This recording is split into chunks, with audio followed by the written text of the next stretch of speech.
Hey now, Robin, good morning. Hello.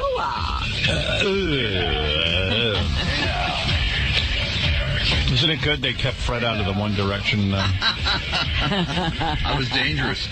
I had a major tirade in here this morning because someone reminded me of that. Oh, dear. Yeah.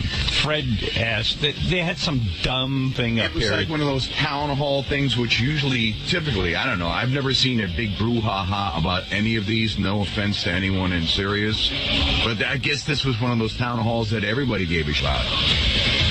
No, you know what, Fred? I'm going to tell you something. In business, there are some people who are more important than others. You've been with... I'm definitely not on that curve. You've been on the Howard Stern show for over 30 years. Yeah, but I'm not Howard Stern. Excuse me. Let me finish. I don't have to argue with you. He doesn't want to listen. No, because I already have to tell myself this every time I get snubbed I'll tell you how I feel. You know, if Fred never asked for anything around here, and they had this One Direction, which is, like a one-hit wonder type situation. Well, they'll be the new NSYNC. Eventually they won't be.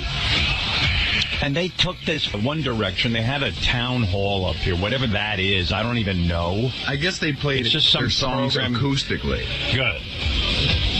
And so Fred's daughter is like 10 years old. How old is she? She's now? 10. She just turned 10. 10 years old. So Fred says to them, the guy never asked for anything. I wish he would have come to me, but he didn't want to bother me. The 10-year-old says to Fred...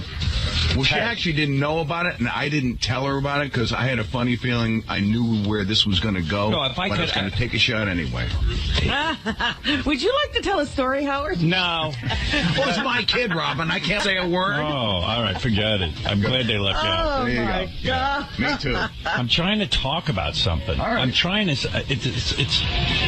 Fred's been with the show with me for, I don't know how many years, 30-something years. Yeah. And this show's pretty important to the company. They wouldn't have paid us all this money to come over here and lead an exodus from terrestrial radio.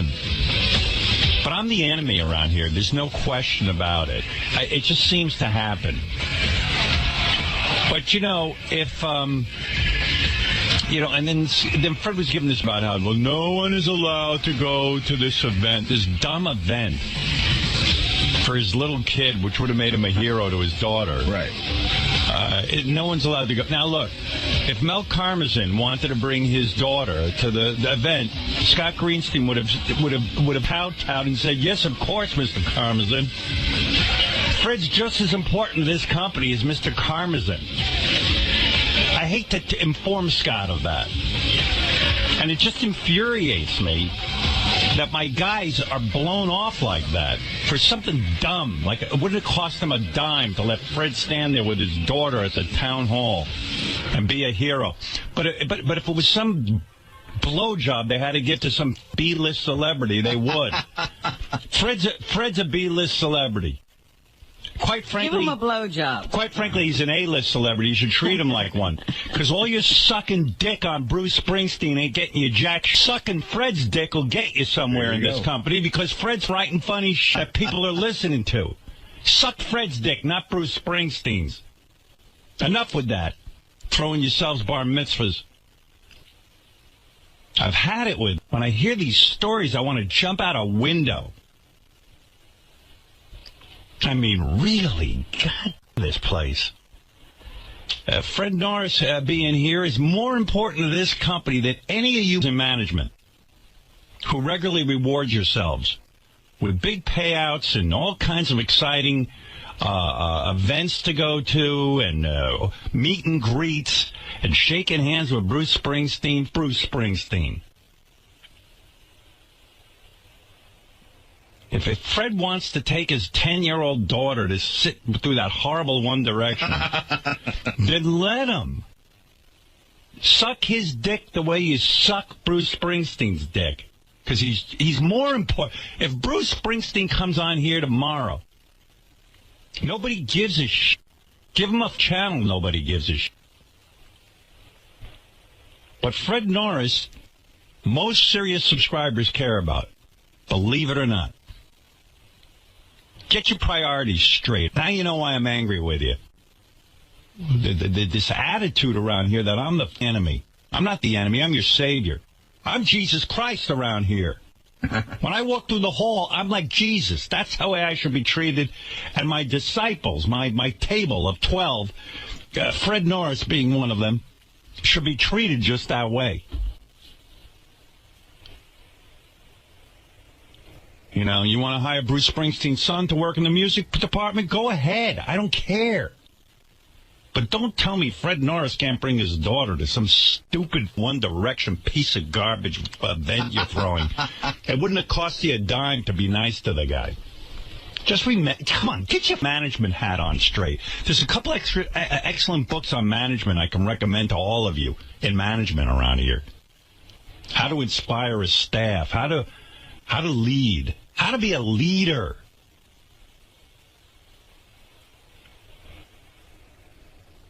For a $23 million bonus, you guys should read a couple of management books around here.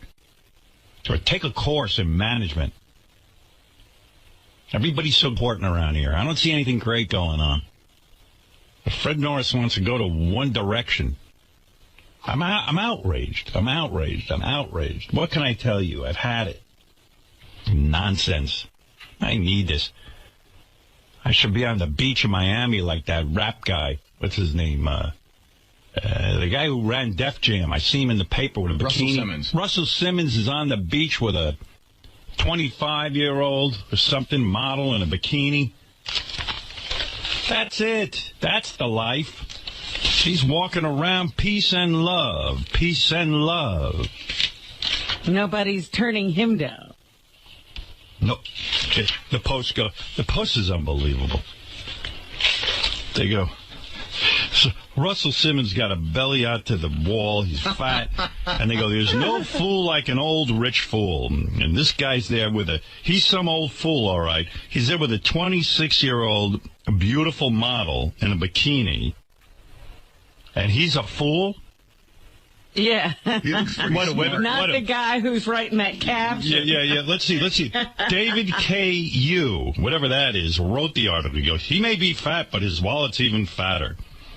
Hip-hop heavyweight Russell Simmons and his nearly 30-year younger trophy-squeezed German model 𝗦𝗵cie were living large over the weekend as they frolicked on Miami Beach. Yeah, Russell's a real loser, I'll tell you, boy. That's right. We should all feel sorry for it. You make me a loser like that.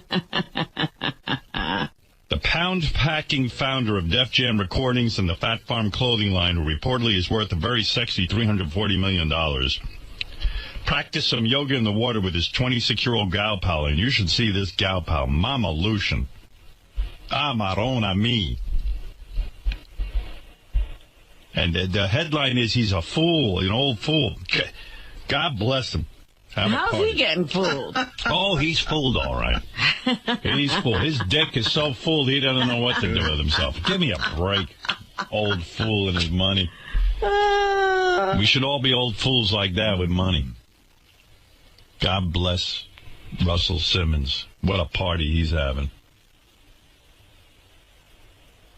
I've had it, though. I've had it. I see such ridiculousness around here. Howard. What? So somebody just sent me a note. Good. It said for the One Direction concert, we all had to use the bathroom on the 37th floor, and we had to go the back way, so we couldn't look down into the main lobby. Oh my God! It's like lockdown. Let me tell you something. Like what? What are you, crap? The people who work here every day cannot be insulted like this. You can't do this to people. You're destroying morale around here. It's been going on for years. To my fellow serious employees, you are good enough to look at One Direction. Feel free to look. What are they going to do? Melt? What is this? Don't look down at the One Direction. Suck my dick. What is this? Oh, there's this weird sort of territorial thing about celebrities around here. It's sickening. Time for fresh air. Time for change. This is Sirius Satellite Radio. We could be the future. All this nitpicking nonsense and exclusion is ridiculous. Fred Norris is more important to this company than any executive in this company. I hate to break the news to them. Fred Norris is funny, and people love his jokes, and they listen to these channels because of Fred Norris. Not because of any of these guys on the 37th floor. The guys on the 37th floor are clueless. I mean, what is that? What do you think? You got one thing here. You got Fred Norris. Stop sucking One Direction's dick and worry about Fred Norris. When you see Fred in the hall, you should shake it, you should shit your pants and act like it's Bruce Springsteen. Yeah, let's see how long One Direction lasts before we start carrying on like this. If I tell you who's important,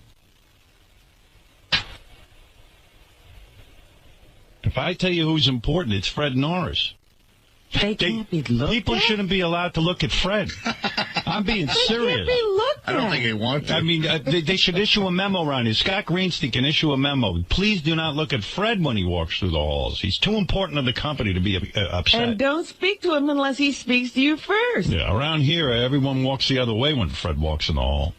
I'm sick of it. I mean, I really am. I really am tired of hearing dumb shit like this. And I hear it all day It around isn't here. new stuff. You Yeah. know, one of the reasons I came to Sirius is because I don't have to run the company. I don't want to run a company. But good Lord, I might have to. If you really want to thrive. There was a great vibe here when I first got here. People were all allowed to run around in the halls, and there was a vibe. What happened? What is this, Nazi Germany? You can't look at One Direction when you go to the bathroom? Are you kidding me? Well, you'll see. There'll be One Direction for a few of you. Wait and see. And it might be the same direction as One Direction. What are we? Yeah, we're nothing. Treat Fred the way you treat me. Okay, actually, don't. I made a mistake. They don't treat you that well. Yeah. Maybe I got to sit people down and explain how radio works and who's important to the company and who's important to the show. I don't think people know. They don't remember when they all have this attitude that they're something. Yeah, what is it? What month is this already? Is it January or February? December. It's December. My good. Well, the months aren't going by fast enough. Honestly. Yes, Matt, you're on the air. Hey now, Howard, this is fucking ridiculous. I mean, I've had a Sirius subscription since December 2005, along with a ton of my friends and people I know, and your channels that we're listening to. And I mean, Fred, I've met Fred before, and it was like... All right. Let me be outraged. You don't have to be outraged. Let me handle They're this. outraged for He's it. trying. Yeah, man, but thank you, Matt. Well, can I make a request? Yeah. Can you play that Few song, the parody to Let It Be? Because I think this calls for that. I don't want to play that right now. That would trivialize how I feel. Thank you. I'm angry. I'm angry. Thank you, Matt. He was annoying me, too. Honestly. I mean, listen, I don't know how many times in my career I've turned to the people I work for and I said, if I leave you, your business will fail. And they laugh at me. Each time. NBC Radio, DC 101, 𝗪𝗪𝗻𝗵𝗪. You're gonna screw with me? Really? You think you're smarter than me? You think you've got it all figured out over me? A guy who's survived 35 years in a crazy business like this? You can't possibly think that, but you all do because you're arrogant. I'm so far ahead of you in my steps. Very much ahead of you. I already know 4 or 5 years from now what's going to happen. How can you beat me at this game? And it is a game. And you've taken sides. And when you take sides, don't come cowering to me. It's too late. Man up. You've accepted your fate. You should, anyway. Ridiculous around here. Fred Norris. One way out, or whatever. One direction piece of fan. Nothing. He can't bring his daughter. They should have parted the seas for Fred Norris. I apologize to you, Fred. I wish I had known about that. I'm very sorry. I wish I could have been. I wish I could go in a time machine and go back and get those little creeps back in here and bring your daughter there. Well, she saw him in concert thanks to Lead Columbia. So. Well, you'd think we work for Columbia. We don't. We work for Sirius. Columbia treats you better than Sirius. They actually did. Did you get an apology? No. I want an apology to this man. But they do it again after they apologize, Howard. Remember when Fred and I were thrown out of the McCartney thing? Oh, that was sweet. Yeah, that was good. That was another great moment in my history here. And they still on Fred. Right. What are you going to do? And they that apology was worth it. And they John Robin if they could get a hold of her. I will let him. Right. They got a hold of me once. Right. But that's it. They threw this concert with Paul McCartney, and they'd stick Fred and Robin in the back. Well, who is more? And they took this Rolling Stone, Keith Richards' daughter, and gave her seats in front of me. Instead of Robin and Fred, the two most important players here. Well, I'm not even talking about that. I'm talking about when Tim Sabian got us into trouble. Fred and I are minding our own business. Tim grabs us and puts us in a line to go back into Paul McCartney's dressing room. Like you're going to meet And the next thing I know, I hear, "Get them out of here." Yeah, who said that, Scott? Yeah. Well, he whispered it in someone's ear. Yeah, well. It wasn't a whisper. I heard every word he said. Get them out of here. Get them out of here. Like them. Like them. Something's wrong. Them. Get them out of here. Those people. Those people. Yeah. Those people are. Dog crap. Get that out of here. Arrogance will get you every time in the end. Be gone. I'm patient. I'm like water. I'll drip on you to go. And then it was like, please come back here so I can apologize to you. I don't want to rile you up, Robin. What are you laughing at, Fred? It's ridiculous. I remember. I don't forget these things. Don't be upset, because you could be. You don't I could be upset, but sometimes I laugh things off because it's too painful to take it in. All right, I'm going to drop this now, Robin. I don't want to get you upset.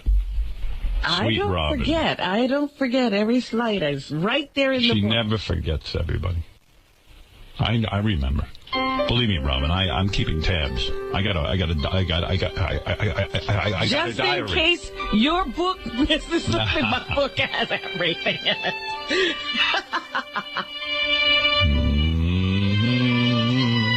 All right, Robin, I'm going to move on. As hard as it might be for me, because I could do 4 hours on this. I know. And you could do 10. All right. Well, hey, let me remind you, first off, if you're a super fan and you want a chance to win $5,000 in our Extreme Superfan contest, go to SiriusXM.com/Howard. Yes, it's Superfan. $5,000 grand prizes provided by Identity Guard. Join the ScamTheScammersNow.com crusade and receive 30 days of professional monitoring of your identity information for both you and your kids free. Ah, yes. Da-da-da-da. Let me play you a couple of things. That'll make you happy. Here is Eric, the actor, the other day was on the air, Robin. I don't know if you remember. He's a diamond in the sky.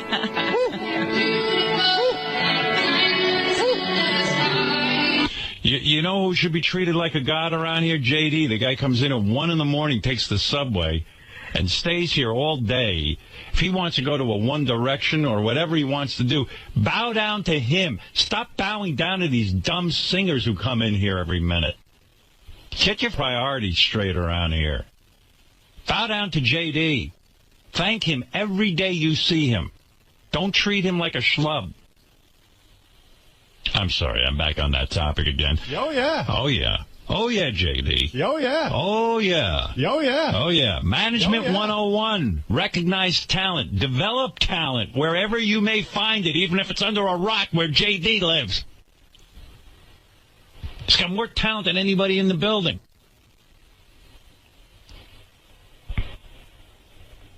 Where was I? Listen to this girl rave about JD. Is there a cover of Billy Corgan doing Space Oddity? I'll take a look. I would enjoy hearing that. I would love to. Andrew, you're on the air, and then we go right to Robin's News. Sorry we haven't gotten to a lot of calls today. Peace and love, peace and love. Peace and love, peace and love. I don't mean to get you riled up. You're a little calmer than you were this morning, but there are millions of subscribers that only have Sirius because of you. I'm one of them. And it would behoove them to make you as happy as possible, because once you're gone, I'm gone. I don't listen to the channels other than yours. And, you know what's so silly about it, Andrew? Listen. I came here with a good attitude. It's the little things. It wouldn't take much. When a guy like Fred Norris, you see, here's the typical mistake management makes. Fred Norris is as important to Sirius as any of these rock stars that they suck dick on and kiss ass on. So when I hear that Fred asks that his daughter could attend this, whatever this stupid thing is they had with One Direction, these little schlubs, they had a town hall, and if Fred requests it, I know they can't accommodate everyone, but Fred is, in fact, Fred is more important to this company. This is why I get sick to my stomach, because I have to explain this to people around here. Fred is more important to this company than getting Paul McCartney to have a channel. People are subscribing more for Fred and his humor than Paul McCartney's channel, and I love Paul McCartney, don't get me wrong, or Eminem's channel, or Bruce Springsteen's channel, or if you hold a Bruce Springsteen concert and Sirius is behind it, yeah, that's nice. It's important. It's not as important as Fred. You might think I'm not. And I see the way some of these people come up here get their dick sucked. They should be sucking Fred's dick just as much. And I mean that with all sincerity. Okay, look, I'm not going to get started on this again. It's called Management 101. Valuing what you have. Don't become complacent because it's available to you. Just because we signed here, don't think that we can't leave. You don't know what you got till it's gone.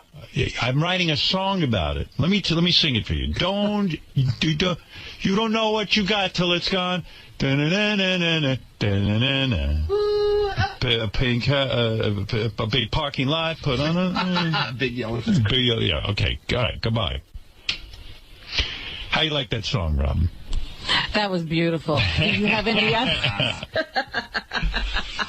You should put out an album. Yes. Robin, it's time for news. The Howard Stern Show ends, and the wrap-up show begins. Welcome to the wrap-up show. The wrap-up show. A recap and behind-the-scenes look at the Stern Show. Call in 888-STERN-100. The wrap-up show with John Hein and Gary Del-Abate. Wrap-up show. Diego's taking the calls today. 888-STERN-100, 888-783-7610.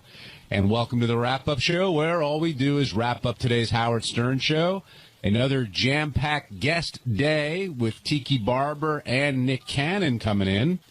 And early in the show, Howard spent a lot of time yelling about Fred not being able to have his kids see One Direction. We were still talking about that. That's why I was late. We were still talking about that after the show ended. Oh, Howard's still fired up? Well, because word had gotten back to Howard that somebody that works here was yelling at me in my office, and I explained that he wasn't yelling at me, that he was just passionate about the conversation, that there's two sides to both stories. And then somebody goes, well, all I know is the door was closed and I heard yelling.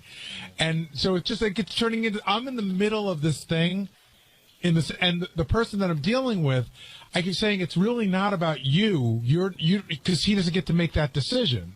But somebody here is taking it very personally. Why would that person take it so personally? Because they run a lot of the events here, but I don't think they get the final say on who gets to, Howard and I were talking that there is a lot that goes on here that's very behind the velvet ropes.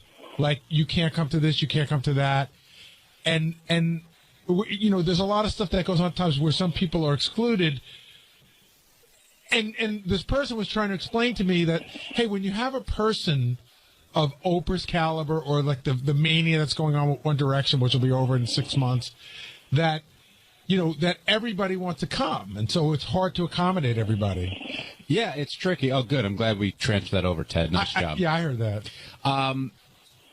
Is it the situation where the person you're talking about feels like they're doing all they can, but their hands are really tied in this situation, or are they sort of defending this is the reason why? A little bit of both. Okay. A little bit of both. But also, like, hey, I put on the event, and it's unfair to me because I'm just doing what I'm supposed to do.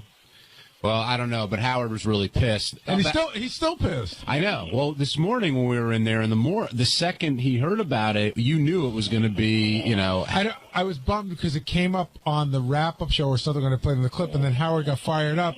And I have that 20 minutes, and if he's going to be spending 4 minutes pissed off, then it throws me off track. Yeah. But I got to let him have his emotions. But, I mean, his argument comes more from there are a lot of people who work very hard here on the talent side of things. And when it comes to this type of stuff, the corporate side of things gets rewarded versus, if you keep your talent happy, everybody's going to benefit. I agree with him to some extent. I agree with him on that. That, I don't know. It's always sort of, I feel now more than ever there's two worlds. There's the Howard Stern show and the rest is Sirius. Mm-hmm. But, listen, we do have a compound that's key carded that no one else can get into unless we say so. That's true. But there's the relationship. Well, I don't know. It's deteriorated. Yeah. The relationship is deteriorated. It really is, we're an island now. And I think Howard's feeling that and not happy about it. Well, JD also shined like a diamond and, loves Ronnie at the block parties. Those guys have something special going on, I think. Ronnie. A bromance? And JD. I don't know if it's a bromance. I just think Ronnie just, no one cracks up JD more than Ronnie does. And JD takes the block party very seriously, gets very involved, hello, Ralph Sorella. Hey now. Hey now. Hey, I'm calling in about the New Direction thing, but quickly, 𝗪𝗏𝗏, I can't agree with Jason more. I mean, but so great about it. First of all, I'm not a fan of the Giants, but him quitting in the middle of announcing it too, like, hey, I'm leaving. And then, but the greatest thing was that Super Bowl that year, the Giants won the Super Bowl the year he left, the next year. And during the Super Bowl, he was in the middle of the day, like 2:00 in the afternoon, interviewing like some douchebag fans at some tent in the Super Bowl. It's like, good, he got his comeuppance. And he failed miserably in broadcasting. I think that whole thing with New Direction and One Fred, Direction. not One Direction, whatever. Like, thank God I don't know. When I heard that Friday, because we were there, and it was like presidential lockdown. God, it was ridiculous. Is that Darth Vader on the phone, by the way? He's been snoring from Howard Show. I know. It's such a slap in the face to Howard. I mean, because it's really, that's what it all boils down to. Because you say no to Fred, you say no to Howard.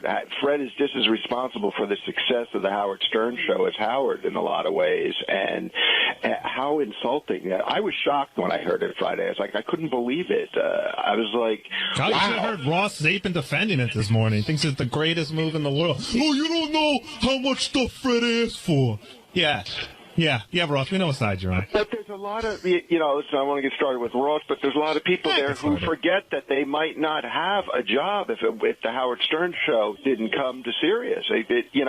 What was it, 600, Gary, how many subscribers? 400,000. You think One Direction is going to come to a radio station with 400,000 listeners? I don't think so. But you're right, Ralph. Howard knocking out XM, and then, there's a lot of ego involved, and, like you said, it is an island now, but boy, what a shame. I mean, people take a step back and realize, how can you insult Fred like that? It wasn't an insult to Fred. You're right, You don't know. Ralph. I think your assessment is right. It's as much as it hurts Fred, it's a slap in the face to Howard, and that's certainly how Howard's taking it, and he's going to push back on it, rightfully so. And Ralph's right. It's the sort of the bigger shame is, we all arrived with such promise, and I remember like our first days here, and that's all gone. It's all sort of dissipated.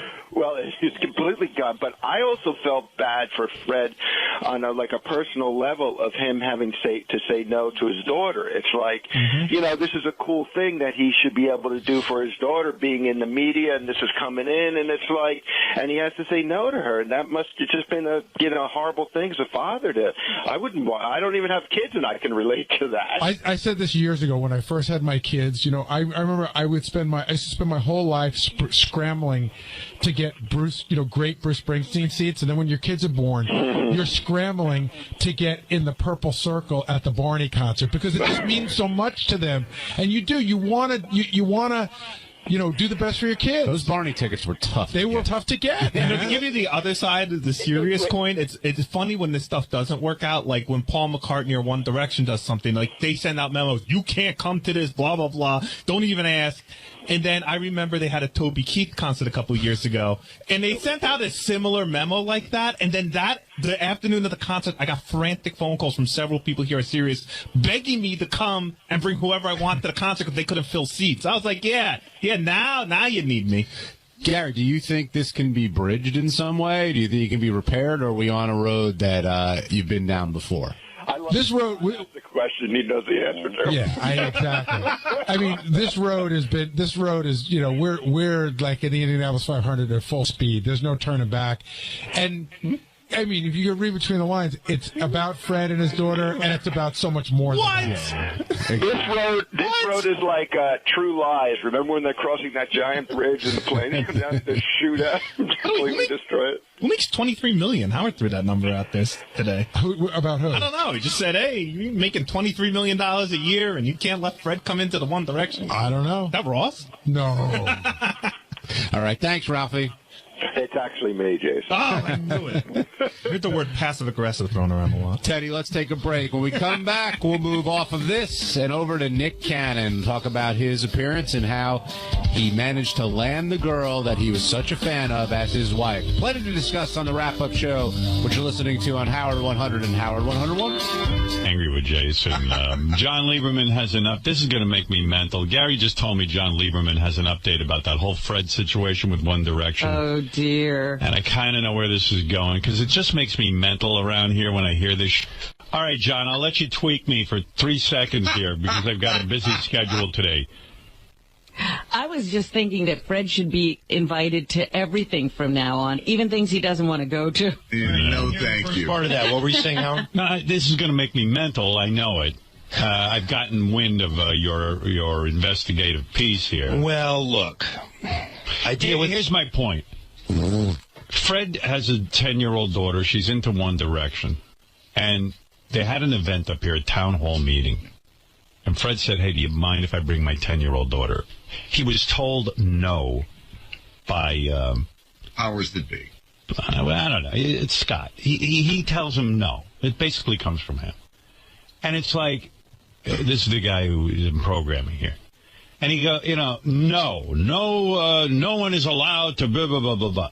And my point is that Fred, while everyone here at Sirius, I'm sure, is very important, Fred is very important to this company.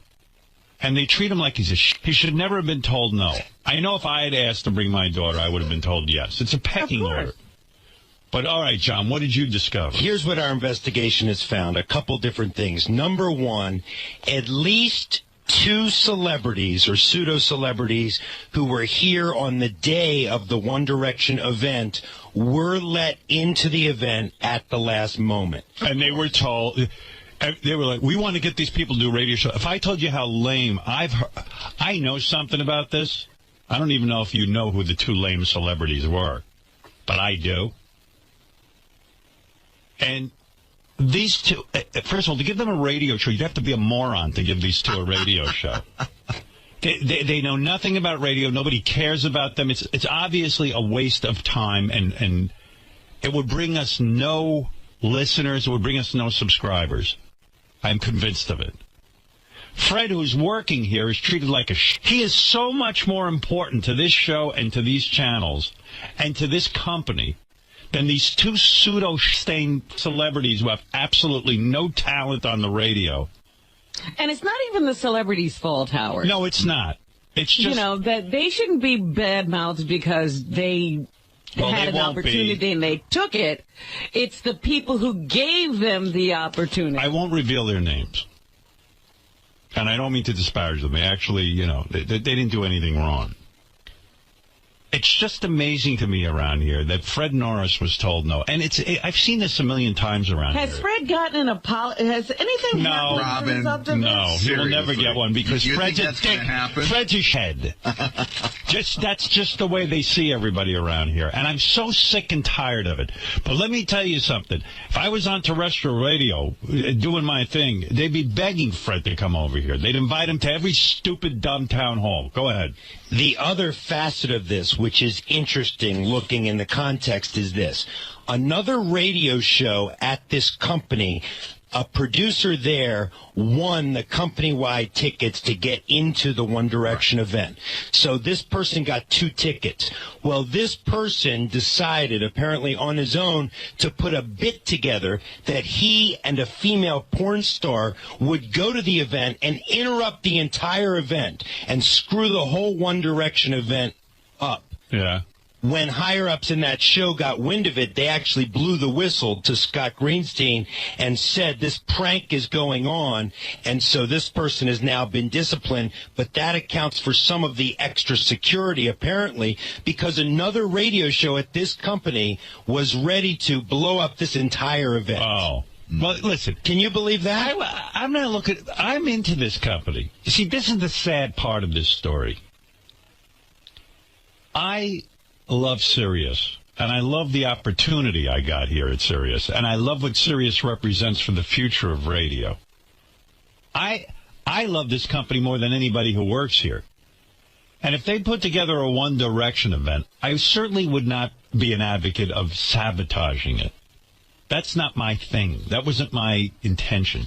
My intention in bringing this up is that Fred Norris should be treated like the B or C list celebrity that was allowed to attend this thing. He should at least be given that respect. That's all I'm saying. I got to be done with this because it makes my head explode. I've seen 15 examples of this go on where everyone's sucking, not even good celebrities' dicks. Like sort of, celebrities that are flashing the pans dicks. But then when Fred goes, I want to bring my daughter. Fred is the biggest celebrity around here. I hate to break the news to this company. If celebrities like Fred Norris, Benji Bronx, Steve Brandano, John Hine, Sal and Richard, or Robin leave this company, there's going to be big trouble. It ain't going to be easy for them. Those are the celebrities you've got to wonder about and worry about. All right. Please, no more news. All right. You're too good at your job. You sure? What else do you have? I got a couple. Yeah, I got a couple good things you're going to like. Real quick, Howard. Something positive? Scott, the engineer, bowled a perfect 300 in his league. By the way, I heard about this. I didn't know this. When you bowl, because I'm fascinated by this. So, Scott has such a miserable life. The poor guy, honestly, swear to God, the guy's got a miserable life. His one joy is this stupid bowling. Taking a ball and rolling it at some pins is the only thing he's got going on that makes him happy. Oh, there you are. Good. Now, did you guys meet last night? Is it true you beat off when you heard the news? Yeah, how did you know? I broke He broke his long-standing ban. Hey, by the way, I was walking out of here yesterday. Did you see there was a Billy Crystal town hall going on? Yeah. And I walked by, and I know Billy hates me. I mean, that's his thing. He hates me. Because we dared to have Stuttering John. What is the town hall anyway? I don't even understand this concept. It's where a guy, we have that big glass room, and the public's allowed to come in and hear him speak about his career And then they ask questions, and then it airs on one of the channels. It's actually is that right? It's a nice thing that we do for the listeners, yeah. Yeah, they bring I didn't even know what it was. They bring about 20 subscribers inside the room with them, and you get to ask them a question directly. Yeah. So they had Billy Crystal do one yesterday, and... Was it fun or funny? I didn't hear it. I walked by and I saw him, and I was like, oh, he hates me, and I just kept moving, I didn't want to bum the dude out. Apparently. You think just seeing you would bum him out? Yeah, I think he sees me as the devil. Although Tess Norris wanted to go to the town hall, and they told her no. Really? Yeah. Poor Tess. She gets kicked out of everything. Tess has never made it to one town hall. I said, Tess, stay in school. Better off. And Charlie Sheen's ex, Brooke Mueller, has entered rehab for the 19th time. And call me an optimist, but I think it's going to work this time. 19th the lucky number. You have to keep doing it. You never know what the magic number is.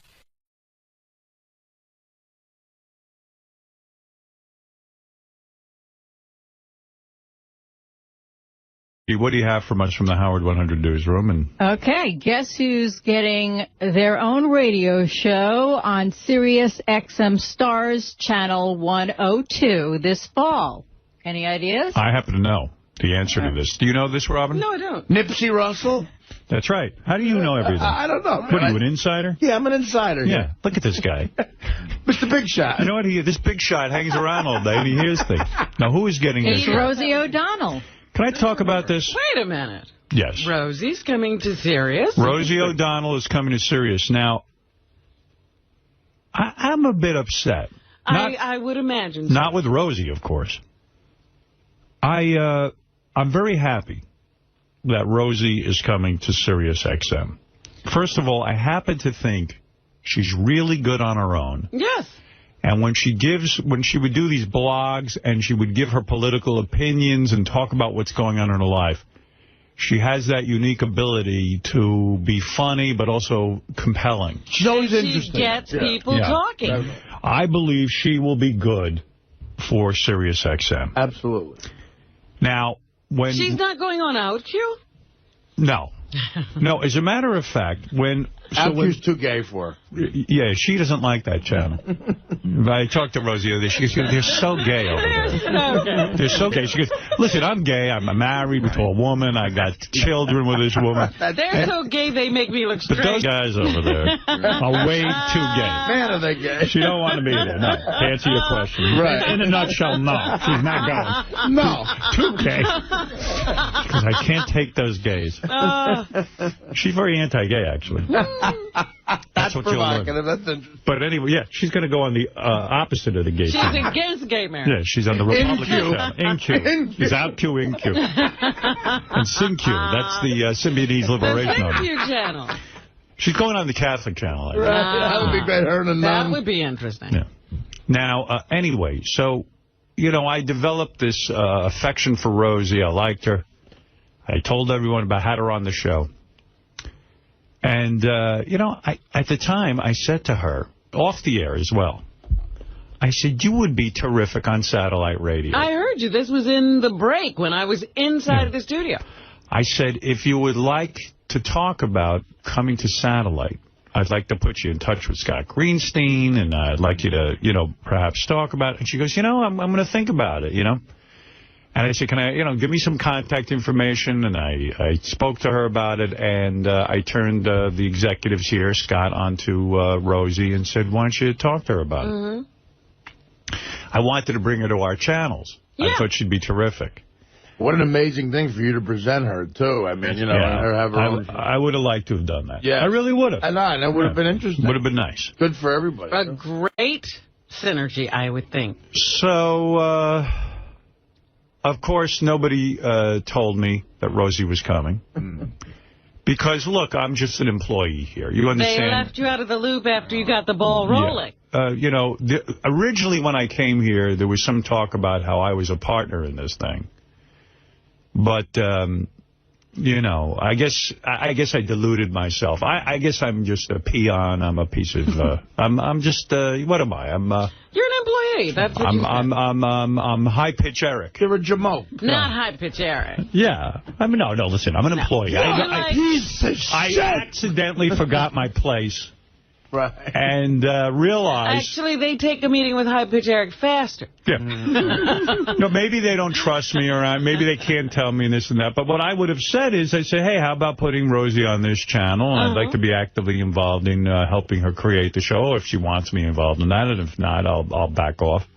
I said, well, we'd love to have her on here because, after all, this was my sort of a dream to have her come to satellite radio. Right, your idea.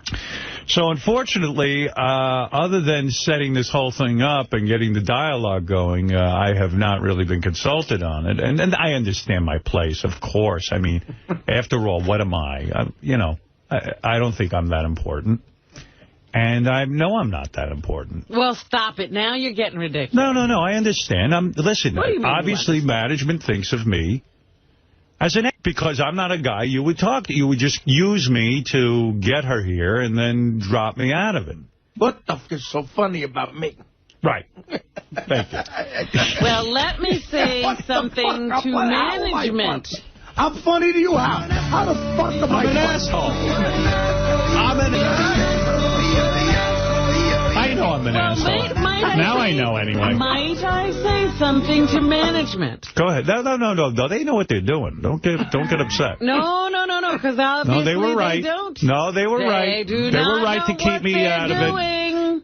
Scott Greenstein was right to keep me out of it. Let me say... He's smart. Anthony, Viacom, Infinity Broadcasting. No, they were smart, too. Clear Channel. They were smart. There's history. You worked with a lot of geniuses. No. I'm extremely dumbfounded. But anyway, on a personal level, I am actually thrilled. I'm thrilled that she is coming to this company.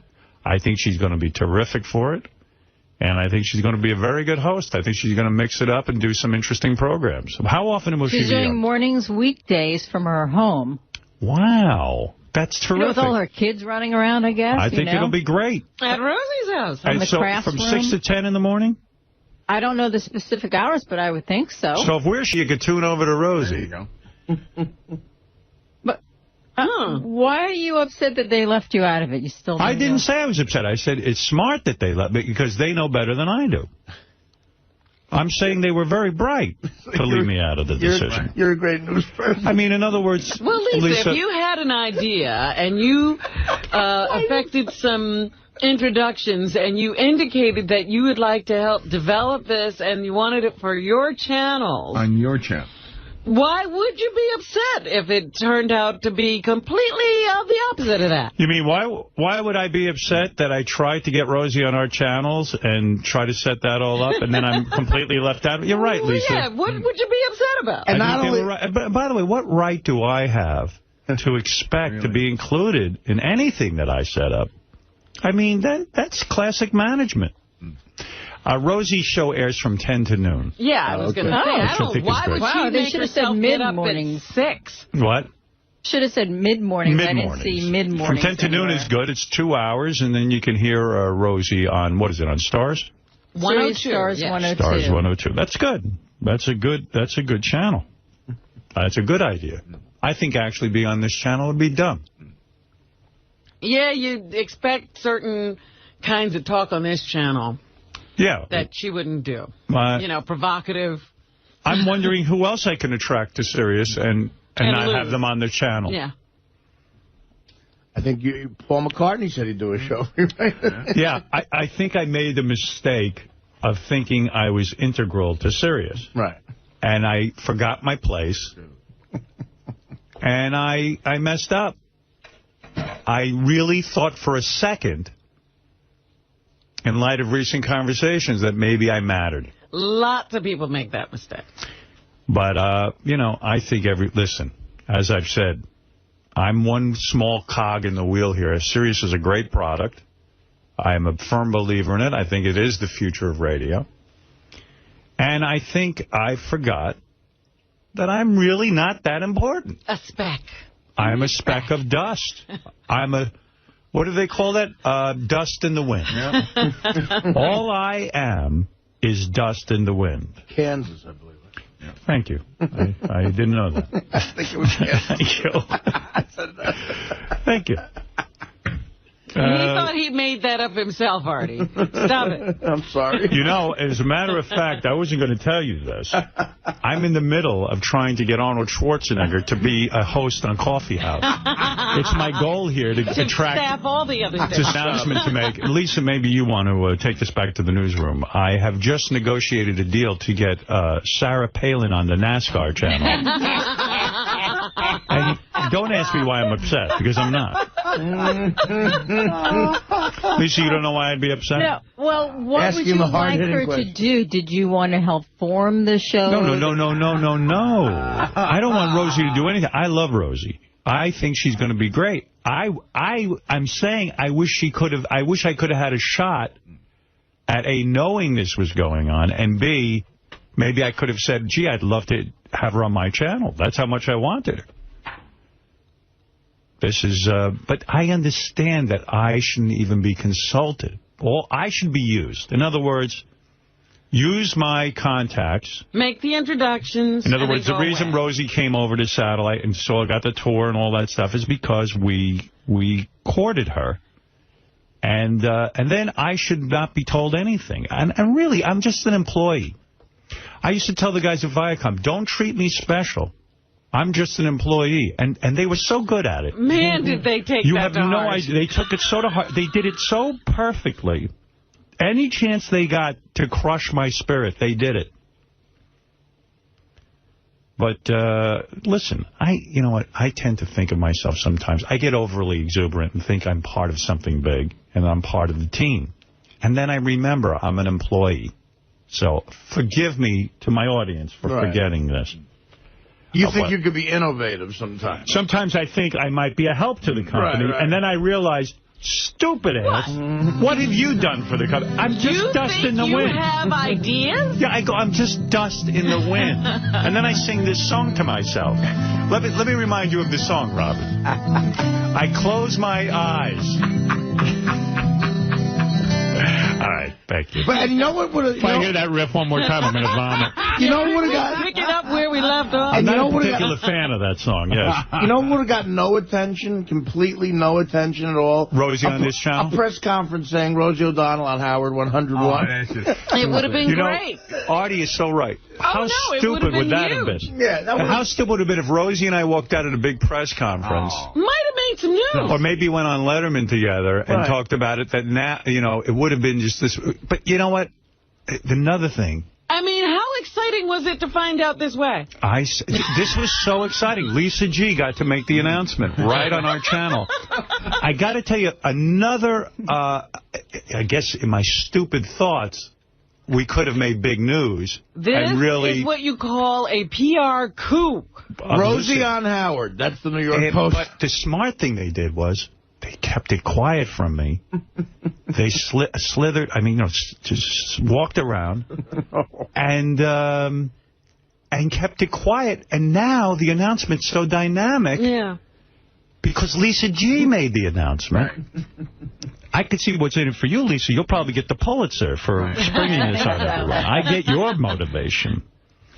But and then asking the follow-up question, why are you mad? But Artie is so right. I mean, imagine how stupid it would have been for Rosie and I to pop up on Letterman together to announce that we are now broadcasting on the same channel. Can you believe Rosie and Howard together? Yeah. And you know what? It probably would have been bad for the company because too many people would have subscribed, and then we would have to figure out how to get this signal to everyone.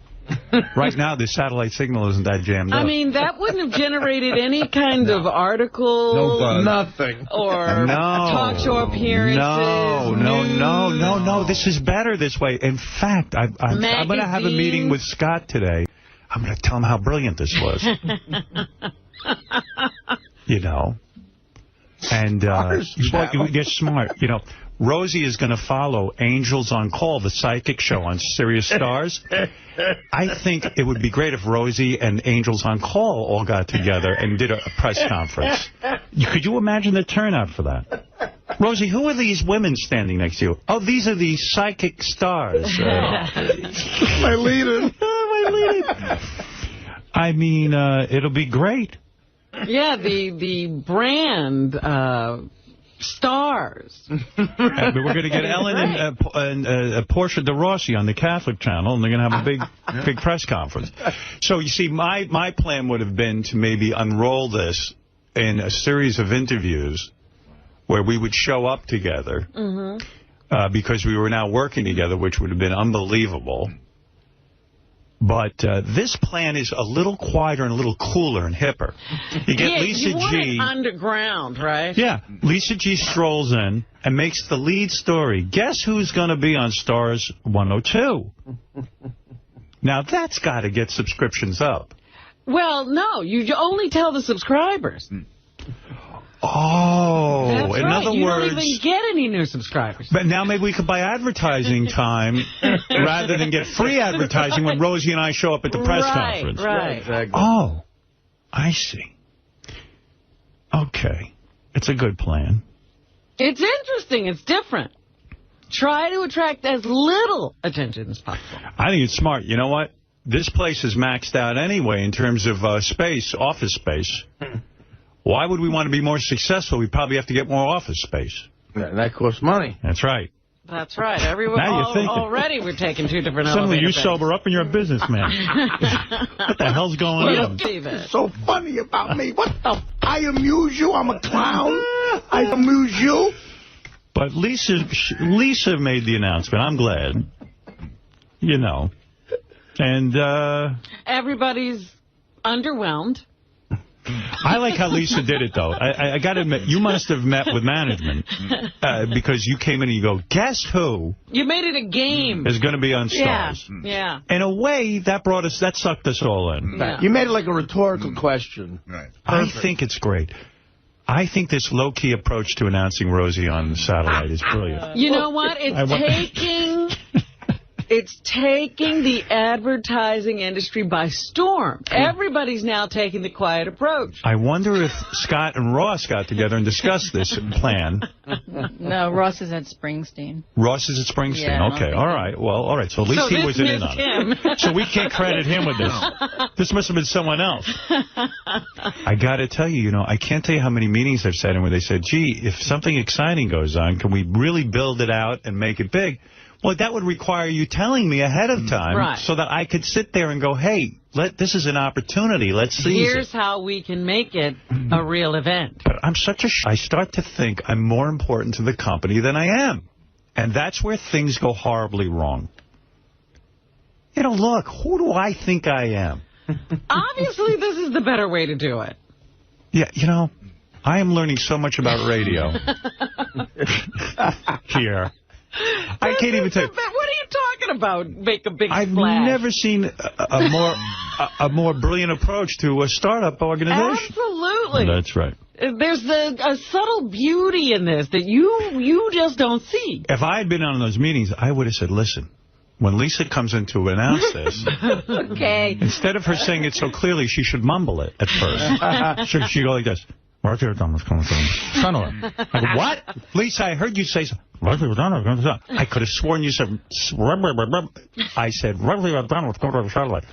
I think you said Rosie O'Donnell's coming to satellite. And then everyone would have subscribed. No, then wait, Chris O'Donnell was coming to satellite. No, Rose. See, my stupid plan was, let's say I go out on Letterman. Right. And I say, and I walk out with Rosie O'Donnell. The place goes nuts. Yeah. This is how dumb I am. And thank God I'm learning about radio. Or maybe I just call in all of the press right here during the show. Which we've done before. Right. And we say, ladies and gentlemen, my new discovery. Wow. And then we would get all these free newspaper articles. And that's my stupidity. But not only that, I mean, this legendary feud has not only ended, now they're working together. Yeah. What do they... I mean, I can see magazine covers. But maybe that would generate too much interest. And maybe there... What? Is there, like, not enough satellite equipment? No, maybe that would seem like hype. Because the way Lisa did it now, no one knows about it. It's great. It's almost as if people will discover they don't want a rush on equipment and subscriptions. They don't have the capacity to take on more people. And I'm sure Rosie's doing this for free, so it doesn't matter anyway. Why would you want to generate more money? No, money. You're so crass. They looked at it. They looked at their business plan. They said, we've got to sink more cash into the Stars channel. What is wrong with you? What channel needs development? Yes. Stars. Let's give them the biggest coups. That Stars channel is bringing in all kinds of subscribers. I'm so stupid. About a couple of months ago, I said, it might be a good idea once in a while to include me in some of these creative decisions. And everyone looked at me like I was nuts. Now I know why. Because I never could have come up with a plan like this, having Lisa walk in and announce that Rosie O'Donnell's coming to Satellite. I would have thought that was too elegant. I'm so stupid. I overhype everything. Yeah, you're crass and loud. I enough to be stupid, you moron. I would have used the same principles that got 2 or 3 million people to sign up immediately when we came here. And loud, and that was obnoxious. Right. That was obnoxious. That was a disgusting way to make money. That was a lot of money. We were embarrassed to be a part of that. Well, I'm learning. All right. Lisa, what else is in the news besides Rosie O'Donnell? You sure you want me to go on? Yeah, I like that story. Don't say what you just said too loud. By the way, Rosie, congratulations. I'm so happy you're working here. I think it's great. I wish you were on our channel, but I wasn't in on it. But I'm glad you're here. Hope to be a guest on your show one day. Yeah. Come to your house. All right. Anything else, Lisa? Yes. Yes. Jillian Barbary Reynolds is back at her job at Good Day L.A. after her recent appearance here on the Stern Show. But Howard 100 News has learned that things haven't been especially good between she and her co-host, Dorothy Lucy, since Jillian came in here. Why? Jillian says, quote, Dorothy hates me even more now. She heard about my appearance on the Stern Show. She now won't talk to me or even look at me. Howard is right. She hates me. High school all over again. Whatever. She does hate her. I mean, anyone could see that. It's just obvious. By the way, do the other story you said you were going to do. The one about Tom Cruise joining the Weather Channel here at Sirius. Do it that way. Don't make a big deal about it. Just mumble it first. Guess who's coming to the Weather Channel? Who's coming to the Weather Channel, Lisa? Tom Cruise. Great. Okay. What else is doing? Why announce that to the press? Go ahead. That was smart the way you did that. I like it. Go ahead. Guess whose book is moving up on the New York Times bestseller list? Artie, of course. Artie Lange. And I'm on the Stars channel. Yeah. That's from being on the Stars channel. It works every time. You know what they said, Art? The time you went on the Stars channel and mentioned your book. Didn't you promote that on that psychic show? Yes. Yes. That's good. They said, the Howard stuff wasn't useful. But when you went on the Stars channel. Being on this channel would have been a big mistake. Artie, you're doing it all wrong. Yeah. You don't know what you're doing. All wrong. You're crazy. What else do you have? See, the book I had to go to summer school to get out of high school. The book is moving up to number 6, but if it was on the Stars channel, it would probably be number 1. Absolutely. There you go. He's a real loser. He's only number 6. Anything else? Yes. Access Hollywood's Maria Menounos describes her experience filming a scene with Richard Christie for the film Serial Buddies, which she's producing. The movie is about, she calls it, 4 Dumb and Dumber serial killers on a road trip, like Napoleon Dynamite meets Dexter meets Superbad. That movie's going to make a fortune. What a brilliant idea, putting Richard Christie in a role. He plays a skinhead. I think Sirius wants to talk to him right now. Well, she tells me she might have another member of the Stern staff make a cameo appearance in the film, but she refuses to say. I like her, boy. Is that you, Artie? Maybe. Might be. I don't know. She Why not? To say. But Maria actually did call me about doing a part. Oh, good. And, it is you. Yeah, no, it is. I mean, I don't know why Lisa did it that way. Well, because everything is being orchestrated. I know, right? Same with the Rosie O'Donnell. That's the new serious hype. You just say, is it you? Son, you're caught up in the hype machine. Who? Me and Maria, we're going to walk out on Letterman together. Perfect. But she's a doll. She's a doll. I had lunch with her the other day. You're a lucky man. Look at you. She might be taking lunches. She might be one of the prettiest human beings alive. Gorgeous girl. And she's such a sweetheart. And so I hope you did her. I didn't. What else you got there, I haven't Lisa? come close to that. Well, you'll have to tune in to Serious Stars to find out more of what I'll okay. have to say. Nice, Lisa.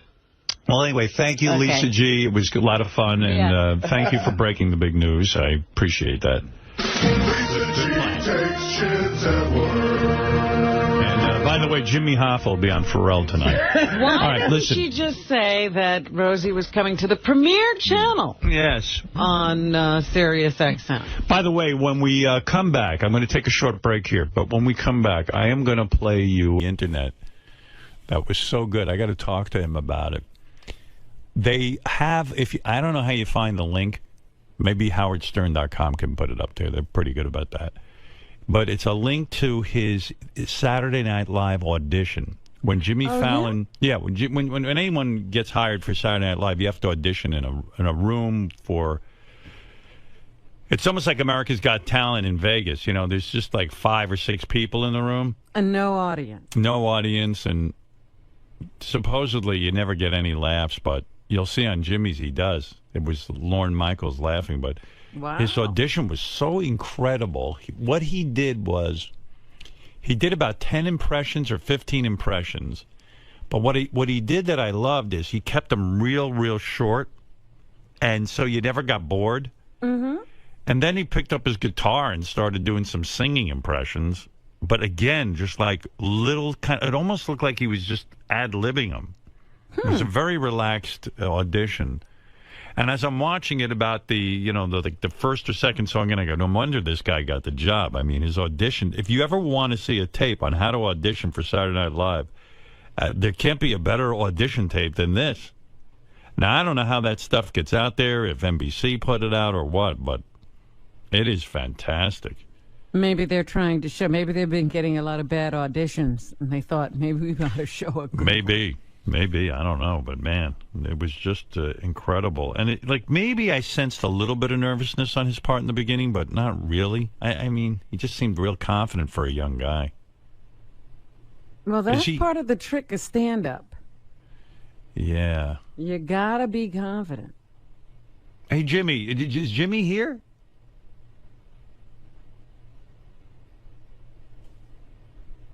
I wonder if Jimmy would want to say hi to David Letterman. Do they speak? Are they friends? Should we try that? I'll try that for a second. See how that goes. Jimmy Fallon is the host of Late Night. Is that his? What's the name of your show, Jimmy? Is it Late Night? What is the name of Jimmy's show? It is Late Night. Late Night, right? Yeah. It's Late Night. Hey, everybody. Hey, man. With all these shows, you could get confused. Real quick, do you want to say hi to David Letterman? No. No?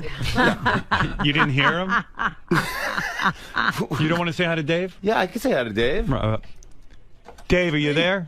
Yeah, Jimmy, good morning. Hey, Dave, how are you? Dave is in Chicago. He just was on our show. I thought because you're both late night hosts, you'd want to.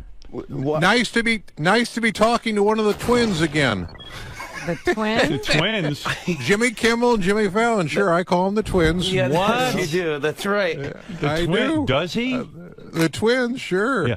Dave, just real quick, because Jimmy's here. He's got limited time. I just wanted to give you a chance to say, are you friends with Dave, or are you an enemy of his because you're with the Jay Leno camp and you're on NBC? No. I mean, if anything, we're friends. Yeah. You're friends. Yeah. Been on the show a bunch of times. Jimmy says you're his friend. Right.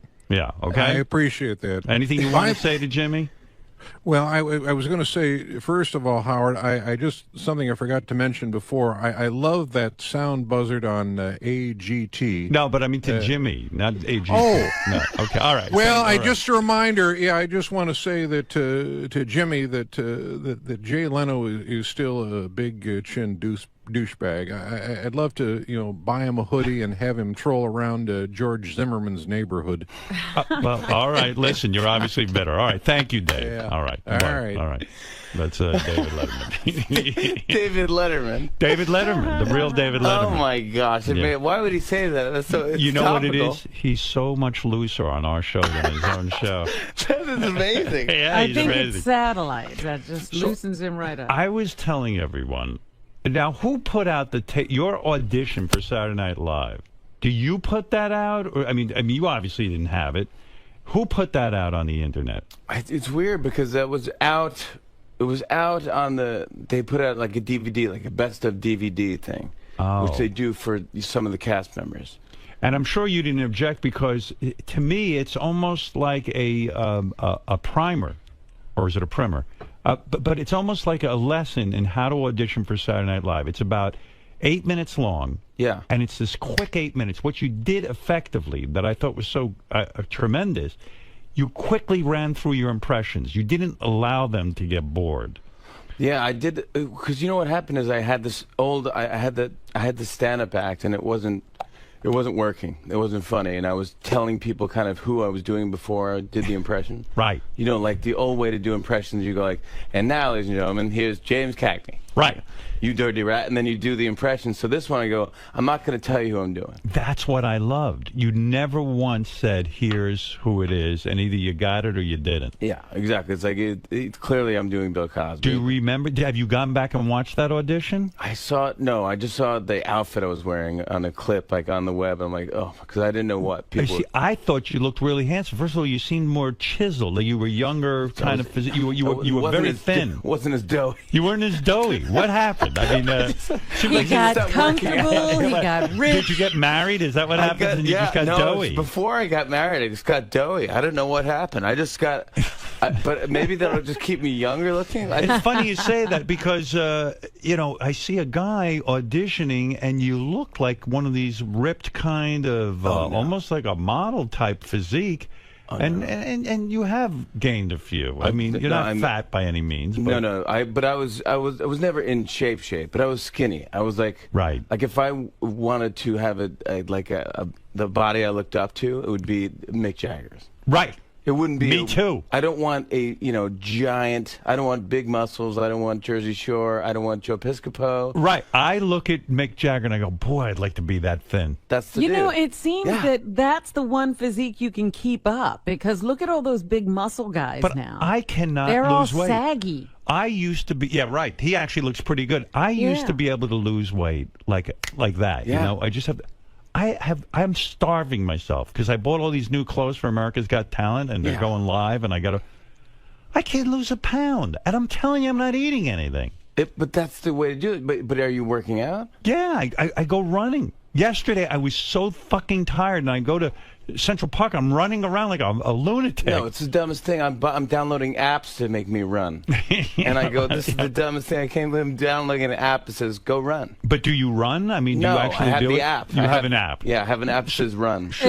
Only the app could exercise for you. Should you start running, then you would have the app and you'd be all prepared. And I guess you would log all your mileage and all that kind of thing. I had a treadmill. I bought a treadmill, which is a big mistake. Right. Because you never use it. It's the dumbest investment I ever had. It becomes a hanger for clothes. And it's very expensive. At one point I had that and I had a rowing machine because I heard rowing machine you get a lot of... Rowing is supposed to be great. So rowing machines both had dust on them. I would go in, I'd put on your show, and I'd listen to your show and try to row like I'm in a rowing team and Poet Society at Harvard. This is the dumbest thing. 30-something years ago when I started this show, I always pictured a guy in his car listening to it, never on his rowing machine. Oh, it was so lame. It's so. I wish I'm telling you now because I don't do it anymore. But at one point I had gloves, so I can grip. I can grip the rowing machine. Right. And it was just so dumb and a waste. But then I had a treadmill, and I ran on the treadmill, and maybe I'm just, maybe it's because I'm just so doughy. I made a lot of noise, right. And the neighbor comes up and knocks on my door, which I don't want. I don't want to talk to anybody. Right. So you kept the machines in your apartment? Yeah. Oh, I see. And I imagine it just wreaked havoc because those things are very loud. To have them in an apartment is outrageous. Yeah. And you're just pounding. I'm just pounding. It was like boom, boom, boom, boom. Yeah. My aunt used to have a guy that lived above her in Brooklyn who used to chop up pills every morning. Right. And you could hear him, and that was the alarm clock because he couldn't swallow his pills. And you go, that's her alarm clock. So I'm running on the thing, and I understand. Right. But it's not like I'm not up at like 6 in the morning pounding. Right. This is like 10.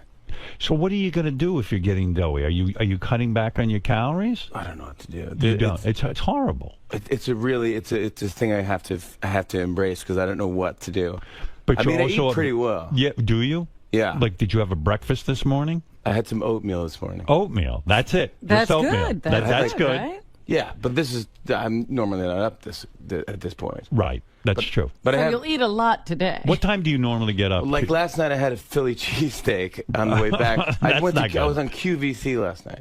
Yeah. Now I would QVC? think you would not go on QVC. Well, that here's it the wouldn't thing. be cool, so to speak. Oh, that's why I just want to see what it is. Right. I want to go to this thing because I want to sell this record. All right. So you've got a new record out. Yeah. Why would you? If you go on QVC, I happen to know something about this. You've got to give them a cut of everything you sell, right? Yeah, well, I'm giving everyone a cut anyway. You are? I mean, NBC's getting more money than I'm getting for this. Because a lot of the stuff on the CD are performances that you did on television. Yeah. And so they have the rights to it. Yep.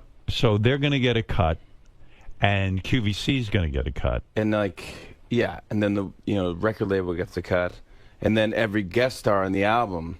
Why put it out? Where do you get money up front? How do you make any money with this thing? I really don't make it. The way I do it, I think in the future somehow I'll make money. Like more people will watch my show, or more people will know who I am, or what the things we do on our show. That is actually your strategy with your show. Because you're on late at night, 12:30 at night, a lot of people don't get to stay up and watch it. And I know that you make everything available on the Internet. And it's true. I mean, those clips do go viral and they go big. But then they have to take them down. What do you mean? Well, I think it's a Writers Guild thing. Right. You know, remember when the Writers Guild had the strike? They had a thing about internet rights and all this stuff. So we're only allowed to put certain sketches up for like 2 months. Oh, and then otherwise they'd have to be paid or something like that. Yes. And Wow. NBC doesn't want to pay for that, which is fine. But it's a bummer for the writers who want to see their sketches on it. But it is true. I mean, I really do. I see more of your show on the Internet. Yeah, which a lot of people do, or in a taxi cab or something. Did you think when I appeared on your show the last time that I was overly rude to Mick Taylor of the Rolling Stones? Absolutely not. Was there any fallout from that? I mean, because I was kidding him about leaving the Rolling Stones, but I did it lovingly. I do love Mick Taylor. No, as I was leaving, I said goodbye to him, and I gave him like a man hug. And he came in and he goes, I'm sorry about my friend over there. Next time I'd love to hear you talk more. So he wasn't upset with me, was No, he? not at all. He was a good sport. Great sport, totally laughing. Some people on my staff was like, that was pretty harsh. I was like, yeah, I got a lot of feedback where people said, wow, you really ripped Mick Taylor a new asshole. Oh, no, in fact, I felt like you guys had done that before. I had a disappointing moment with your show because I really enjoyed my last appearance there. I had a great time. Yeah. But you and I broke into a song, a Rolling Stones song. We sang to the audience in the commercial break, and I had a feeling you would include that somehow. Or you can't include that because you don't have the rights to the song? Is that what happened there? There was no interest in airing that? I didn't want to air it. Why? Because you're now a judge of singing. Oh, yeah. But, I mean, I know I'm not a good singer. Yeah, but I don't want to put that out just since your debut. I thought that was a fun, spontaneous moment. I could put that up. Well, no one told us that. I was ready to put up, and I go, you know what? Maybe Howard doesn't want that. Maybe he doesn't want this. It was a commercial break. He's a singing judge now. I see. You were protecting me. I was trying to protect you. I so don't know from that. I don't protect anybody. I said, well, maybe he doesn't want that because now he's got to be telling someone, hey, you sing awful. You're a nice guy like that. You do protect your guests. I try to. I do up to a point, where it's like as much as I can. If you're going to be rude to me, then I won't do anything. I'm just like, I'll let you sing. It's like, fuck you. Yeah, exactly. What am I going to do? But it's like, I think for the most part, I'm happy you're doing the show, and it's all just kudos for me and our show. Who are you friendly with in terms of other talk shows? Let me get this, because the landscape, and I want you to be honest, I don't want you to be diplomatic. Yeah. I know you're friends with Jay Leno. You called him when you had to interview Obama. You got advice from him, as you said, and you got advice from me. And I got advice from Barbara Walters, too. Right. Yeah. But Conan is a close friend of yours, right? No. Oh. Yeah, I don't really... Not anymore? No, we were never close. Oh, okay. I thought you were friendly with Conan. I'm friendly with him. Yeah, we're not friends. Did you not... Is he upset that you took over his whole time slot? No. But is he upset that you side with Leno in the big feud? Nothing to me. He's come on the show. I mean, there's no sense. I mean, I'm not really part of that whole thing. So. Oh, I thought you were friends with him. With who? With Conan. No, I'm friends with him. No, I'm not close. No. I'm not close really with any of the hosts. You're a hard guy to get close to. I've tried to hang out with you. It's impossible. You really want nothing to do with me. You really What did you say? You were telling us a story about how you thought you were with him and then he left you and went to somebody else? No. I ran into Jimmy when I was in Los Angeles, and he came over to the table, and we were eating together. He was having a smoothie, and I was eating a salad or something, and I was with my wife, and then... he quickly got up after a while to leave, and it was because 𝗦𝗵ici𝘄 and a whole power table were waiting for him somewhere else. That power table converged. You are a very social guy. Beckham was there, yeah. Yes. Beckham was by the pool. Enjoying the water, Jimmy. Yeah. He didn't talk to me because, you know me. How cool is that guy?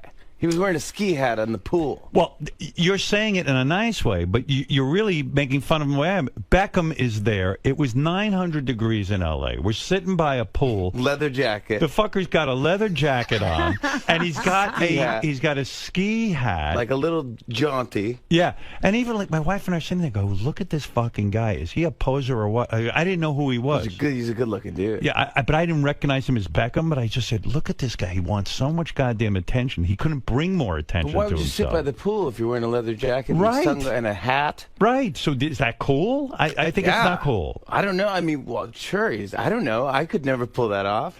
You would make fun of me so bad if I rolled up to the pool and said, Howard, Beth. And you're wearing shorts and a leather jacket. And a leather motorcycle jacket and a ski hat. That's a hard look to pull off. I'd be like, oh, I'm hanging out with the Edge. But you do have, you see, you have played it where you are friendly with a lot of celebrities. You were just at the Drew Barrymore wedding. That's right. Yeah. And now that was some wedding, right? Gorgeous. And there were a lot of famous people there. There was a lot of people there, yeah. Well, it's just a lot of people there. Yeah, but a lot of famous people there. Who was at the wedding, and how much fun did we have? It was good. It was fun. It was... you know, I don't know. Cameron Diaz was there. Cameron Diaz was there. Is she hot in person? Gorgeous. Gorgeous? Yeah. Hotter in the movies than in real life? No, she's very pretty. Oh, okay. Yeah. All right. I've known her for a long time. So right. She's friends with my wife. Oh, no, that's right. Your wife's a big shot. That's right. Your wife's a big shot. She's not a big shot. What kind of big shot is she? She's some sort of producer. She produced. She works with Drew. They became Flower Films, like their partner, and so they did like Donnie Darko and Charlie's Angels, and it's just a bunch of other movies. Is the marriage gonna last between Drew Barrymore and this guy? I say no. What do you say? I say yes. Really? Yeah, he's a nice guy. Her track record is poor. I agree. Right? Yeah, I think she would agree. Did you sit her down? Do you really go with, like, this is a serious wedding? Did you sit her down and say, listen, honey? I'm such a mush, though, at these things. I go to these things, I go, I got to go to this wedding. I don't want to talk. I just want to go and enjoy the wedding, and it's good. And so it's another wedding. And I've been to so many weddings. And I used to be an altar boy, so I served mass. I served weddings. Right. But then I get there, and it's just really emotional. Yeah, you cry. I start to fill up. You're a good man. I'm worse than any of these people. Like, I can't even look at Cameron Diaz. She's not crying. I'm filling up, going, and no one even at the altar. No one cries. The rabbi talking. No. I'm not even just Jewish. Being in the building. Not even Jewish. She's saying words. I don't even say anything. But nobody cries. Yeah, look at that. I'm crying. Like, that's beautiful. But nobody cries at a Drew Barrymore wedding. I mean, unless you're the groom's parents. I mean, really.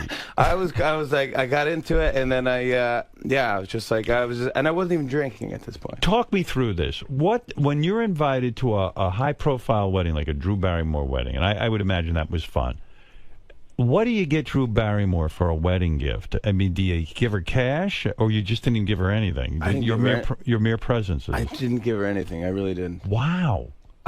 So fucked up. I got to ask Nancy. Maybe we did give her something. We had to give her something, right? I don't know. Yeah, I had to travel. That's your gift. I mean, don't you hate that? It's the gift of you. When you have to, it's a destination wedding. Yeah. And you work for a living. Yes. So I have to take off of my work. Right. And fly to where you're getting married. and then give you a gift. And then if they get divorced the week after, I don't want the gift back. Right. I want my time back. That's right. I want my tears back. Yeah, exactly. All the emotion you vested in this thing. I really put a lot into this. But really, you do have to get a gift of some sort. I do, right? Yeah, But don't you have there's a window. I think there's a window. Yeah, you have a year, right? 1 year. Ann Landers said it was 1 year. I read that column. Ann Landers. Religiously. Yeah, she said 1 year. So 1 year. Well, I'll work on something. Oh my gosh, I got her a present. You did? Yes. What'd you get her? Of course. What am I talking about? Go ahead. I got her a painting. Oh. Of her and Will. Will's her husband. Yes. I see. With there's this artist that my wife loves. 𝗵ощ is her last name. I don't know, but she's like a folk artist, and she did like a heart with Drew, and it's a beautiful painting. You commissioned a painting for her. Yeah. Now, what does something like that cost? I mean, it's got to be expensive. I mean, Nancy handles this She stuff. handles it right. Good. That's why it's good to be married. Yeah, but that could be a weird kind of gift, because if they don't like that kind of art. It's true. I know. I don't like, but I think my wife knows Drew enough. Oh, okay. But I mean, it's not that big. Is this the first Drew Barrymore wedding you've gone to, or have you been to others? It's the first one I've been to. First one you've been to. Yeah. And what about your wife? Has she been to others? She's been to a couple others. And in her opinion, did she say, gee, this is the nicest one so far? Or did she enjoy other Drew Barrymore weddings more? No, definitely she liked this one. She liked this one the best. This one was the nice? best. This was good. And then, you know what's funny? Because she loves to have a good time. Right. She seems like a lot of fun. Yeah, but she's pregnant now. Oh. So she is that well known that she's pregnant? Wedding. I don't know that anyone knows that. Yeah, people know that. You think so? Oh yeah. Maybe you just broke news. Oh, stop. Wouldn't that be great? No, it wouldn't be. It'd be. No, I'm picturing her taking your painting and hanging it next to the painting your wife got her of Tom Green and Drew Barrymore. Like there could be a whole hall of husbands. Don't you think that'd be kind of cool? Yeah, like the Vatican. Yeah, right. Yeah, all those paintings. Whenever you marry a guy, you have all new paintings from the Fallons. No, but she had a band go up, and it was a fun. It was. I mean, she knows how to throw it, but there was great food. Right. It's good food. Which you know what happened is I don't look at the. Do you call it a menu when they tell you what's right? On Nah, but it's like a menu. Right. You can't order off it, but it's telling you what's going to happen with the food. And I go, so I'm eating the salad, and I just want to eat because I don't want to get too drunk and just do something ridiculous. So and just want to go home early. So I'm eating in this salad and this thing, and then there's fried chicken.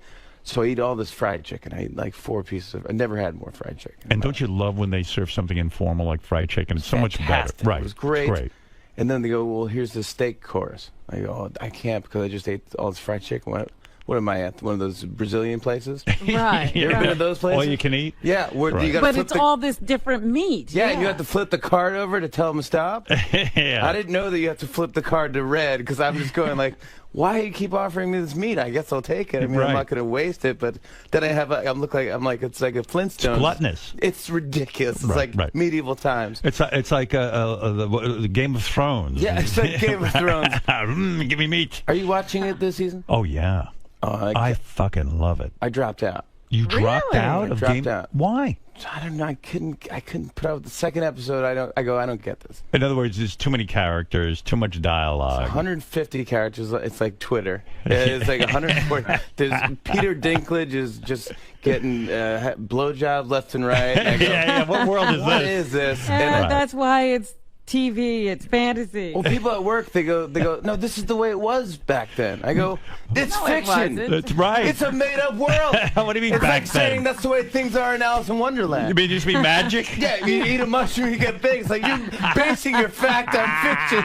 It's not even an argument. I can't have this argument. So who's at your table at the Drew Barrymore? I mean, imagine a powerful table of wonderful entertainers all making jokes. And like you say, you got to be on your game almost because you can't get get too drunk, there's a lot of heavy hitters there. Yeah, I was at Drew's table. Oh, so I was with Drew and Will, and my goodness. wife Nancy. And Nancy had to get up and speak and say something. Is she articulate, your wife? Are you embarrassed? Did you help her with what she had to say? I didn't. I tried to, and then I tried to give her a joke. It just didn't work. What was the joke? Well, I was going to say a joke about something like that. I don't know why. She's just so nervous doing this. I don't know why I try to give her a joke. I say, well, at the end, say, look, now that we're family, Jimmy wants to stay at your parents' summer home this summer because they have a great summer home in Maine. It wasn't even that funny going into it. That was the joke? Yeah. No wonder she didn't use it. What is that? I think she did use it. So it's you, Drew. Yeah. Who else is at the table? Scarlett Johansson was there. Scarlett Johansson's at the table. No, it's not at the table. She was there. What's she wearing? They're all just look gorgeous. Everyone's dressed up nice for the with wedding. the titties out and the whole thing, right? Yeah, sure, I guess. What do you mean, I guess? What, you're not a man? Well, I am a man, but what are you talking about? I don't know what that A titty dress. Well, they're flashing things. Girls always have their titties out at these weddings. I don't know. I didn't see You're that. such a polite guy. You won't even look at their titties. I didn't know. They wear those gowns, with the titties. I know you keep saying that, but I don't know what you're talking about. It's All a right. gown. It's a gown. All right. Yeah. And does Drew Barrymore wear white? Does she? She wore white. She looked beautiful. There was Virginal Chanel. white. Yeah. Chanel is Will's family's in. Oh, I see. So everyone wore Chanel. Cameron Chanel. Well, I'm happy for her, I guess. Yeah. I mean, why not? Why shouldn't I? I hope she's happy. She was great. She was super happy, and it was at her home. I was at it was Montecito. It was in Montecito. But the mother's not. Drew Barrymore doesn't get along with. I know the mother. I used to have her on the show all the time. She was a firecracker. Yeah. But the mother doesn't get to go to the wedding, right? No. Wow. Yeah. Not on. I don't think she was there. I didn't run into her. You didn't see her walking Drew down the aisle? You would have noticed. No, I would have. Yeah. Believe me, yeah. You would have. I would have seen it. Sad, though, right? Is she outside protesting? I heard she holds up a sign and she goes, I'm against this wedding. I didn't see that either. No. Yeah, it's sad, right? Well, yeah, I guess so. I mean, it's a bummer. It's like you just, I don't know. I don't know the whole scoop, so. Right. You don't get involved that way. But this is a weird story. So I go to, my wife's getting ready for all the bridesmaids, and so I go out to lunch in Montecito. Right. I'd never been to Montecito. It's beautiful, right? I've never been beach either. place. Yeah. Fine. Right. And so I go there, and I walk to this place. I go, well, maybe I'll just sit down. I'll have something to eat, and I'll get some glass of wine or whatever. Drink in the afternoon. I don't care. I got nothing to do. Right. So I go in. I go to this place. This guy comes over. He goes. He goes, what would you like? And I look at the thing. I go, hey buddy, I'd like to get this white bean salad or something. And then he goes, and then a pizza and a glass of wine. He goes, all right. I go, No wonder thanks, you're buddy. doughy. You ordered a pizza, a white bean salad, and wine? It's a lot of starch. Maron, that's a lot of calories. But go ahead. All right. So I can lose weight then, I can tell you. That's right. Cut out that Go ahead. starch. So anyways, I go, so the guy, I go, I'm sorry to keep calling you buddy. What is your name? So he goes, my name's Josh. I go, okay, Josh. Thanks, buddy. Thanks, Josh. Right. So he leaves. He comes back. He brings the white bean salad and the wine. And it looks like there's mayonnaise on the white bean salad. You don't want that. I hate mayonnaise. Right. And it's 90 degrees outside. Right. So it's like hot mayonnaise. So I'm just sitting there, and I'm drinking my wine, waiting for Josh to come back. Right. So he finally comes back, and I'm halfway through my wine, and I go, I don't want to get hammered. Right. I just want to eat my lunch, get fat, and get out of here. Right. So he comes back, and I go, hey, sorry, Josh, but is there mayonnaise in this thing? He goes, let me check with the chef. So then he leaves again for 3 minutes. So now I'm done with the wine. I'm licking Haven't the eaten bottom of the anything. glass. Now Right. I'm getting buzzed. He comes back and he goes, the chef said it's red wine, it's vinaigrette, and it's the rest is a surprise. A surprise. Surprise. And then he leaves again. Right. So I was staring at this thing. I go, I'm not going to eat this. No. Surprise. What if the surprise is mayonnaise? Right. You idiot. I want to know if there's Yeah, mayonnaise. so I asked you a question. So Right. anyways, he comes back. He goes, oh, you didn't touch the salad. I go, no, I don't like mayonnaise. I like creamy stuff. So I'm sorry. I didn't. He goes, all right. Let me get the chef will probably want to bring. I go, I don't want anything else. Yeah, twink it out of Just here. bring me a pizza and I get the check. I want to get out now. I'm mad. Spending your life at the I'm mad. You're getting drunk. restaurant I'm getting Montecito. drunk, and so then he brings me another glass of wine on the house because I got the mayonnaise. And I go, thank you, Josh. He goes, no problem. He goes, and yeah. So then he brings the pizza over, and I go, Josh, this looks amazing. Thank you so much. He leaves. The manager comes over. Right. Excuse me. Can I just ask, is everything okay? Yeah. And I go, everything's fine. And now you're making a scene, yeah, right? The big scene. So then I don't want to get Josh fired. Right. So I go, by the way, and this is a true story. I go, by the way, Josh is great. Right. She goes, he's married. So I'm hammered. Yeah. I'm hammered. Right. But she thinks I'm hitting on the. I never see Josh again. He leaves. Oh my God. He thinks I was hitting on him. Oh my God. I go, this That's is a amazing. nightmare. Maybe you give off that vibe a little bit. Like a little. Because you're such a nice. You do have a little bit of a gay vibe. Too much. A gay vibe. Effeminate. I used to think sometimes you were gay. Yeah. I've had that thought.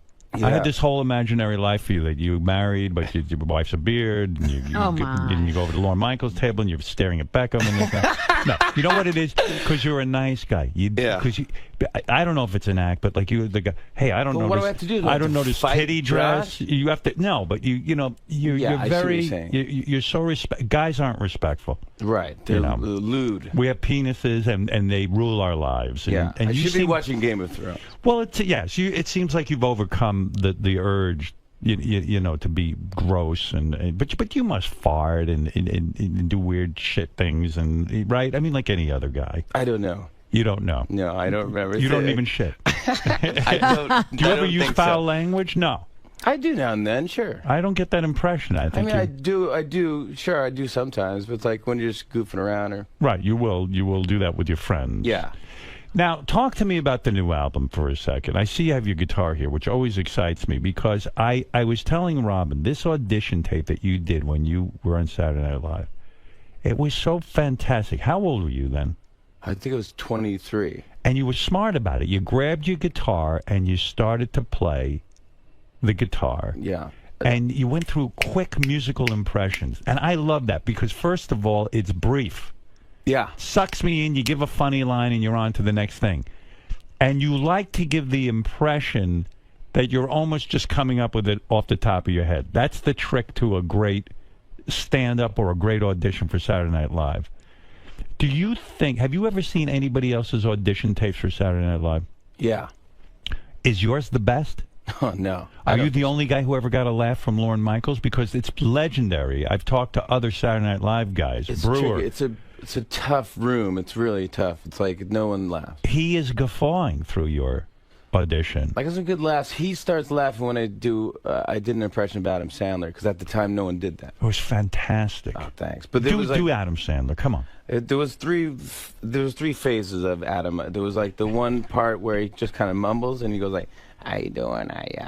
It's good to see you, Howard. All right, good to be here." And then he does the thing where it's like, and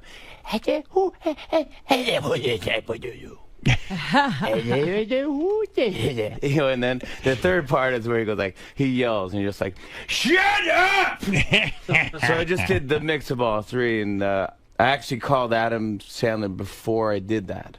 You did? Because you want to be respectful? Yeah. Whoa. That's why people think you're gay. Is that why? You're too respectful. I should have said, "Hey, how about those titties?" Yeah, you should have titty dress. Hung up the phone. I'm beating off.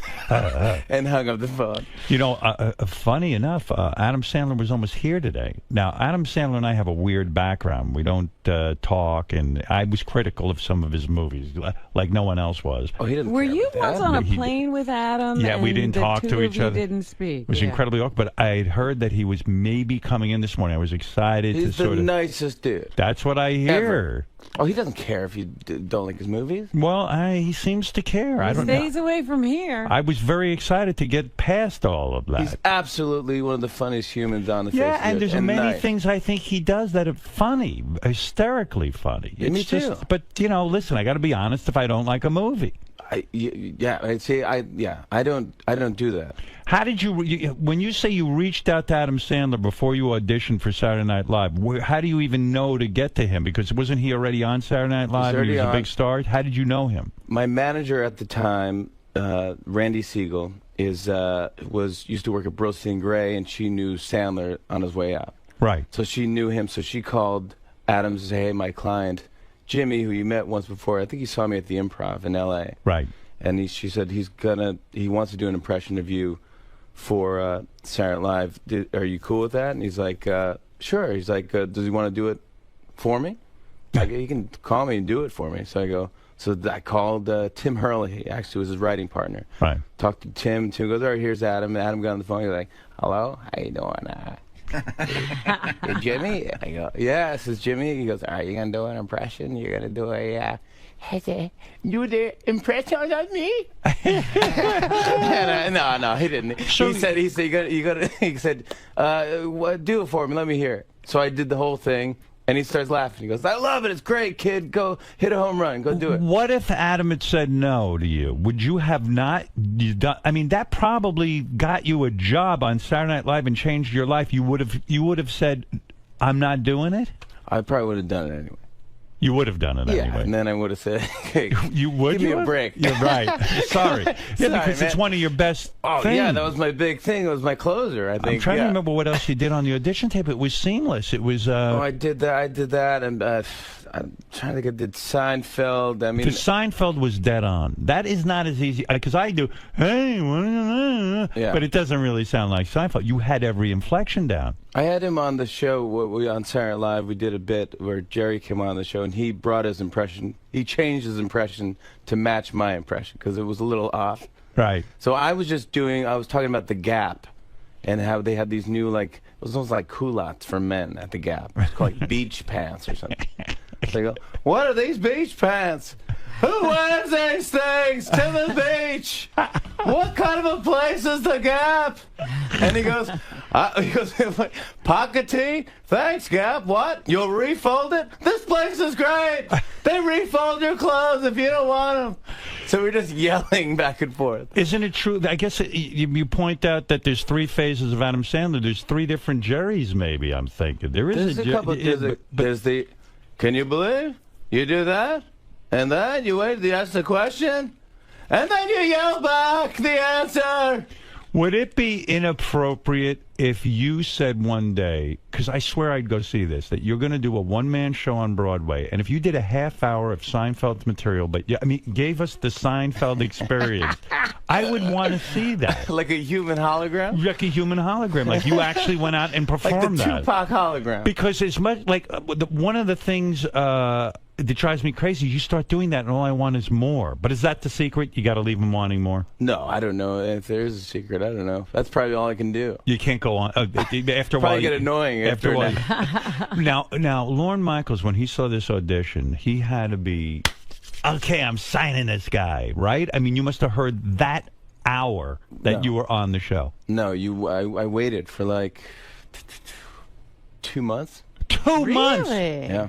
And no feedback? No, like feedback that was like, I think it went well. Like, just be happy, but we're not sure. Oh, my Lord. It's a tough thing. And then when you go meet him... Did you think you fucked it up?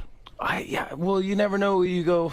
Because I auditioned once before, and they... I was at the comic strip here in New York, and I auditioned for that, and I just flopped. It was awful. I had a bad set. I go, this is the worst. I didn't get it. And then they said, we're looking for Tracy Morgan. We're looking for a black cast member. Right. So I go, well, there you go. Right. So that You're out. That made me feel big. Yeah, I can try. I mean, I got to go for different roles. You know? That's amazing to me because I watched that audition and I go, I'm signing this guy tomorrow, and I'm nervous if I don't get him. Everyone says, you got to get him before everybody else. 𝗦𝗵cie𝘄𝗿, who's my producer now, he was there, and Marcy Klein was there, and they all say, no, we knew exactly at the time that you nailed it. That you nailed it. That we signed. And I go, oh, well, I didn't know. Well, yeah, and the funny thing is, I'm thinking about your performances on Saturday Night Live. I'm trying to think if they really used your impressions that much. You know what I did? I did everything once, and then I never did it again because I thought that was cool.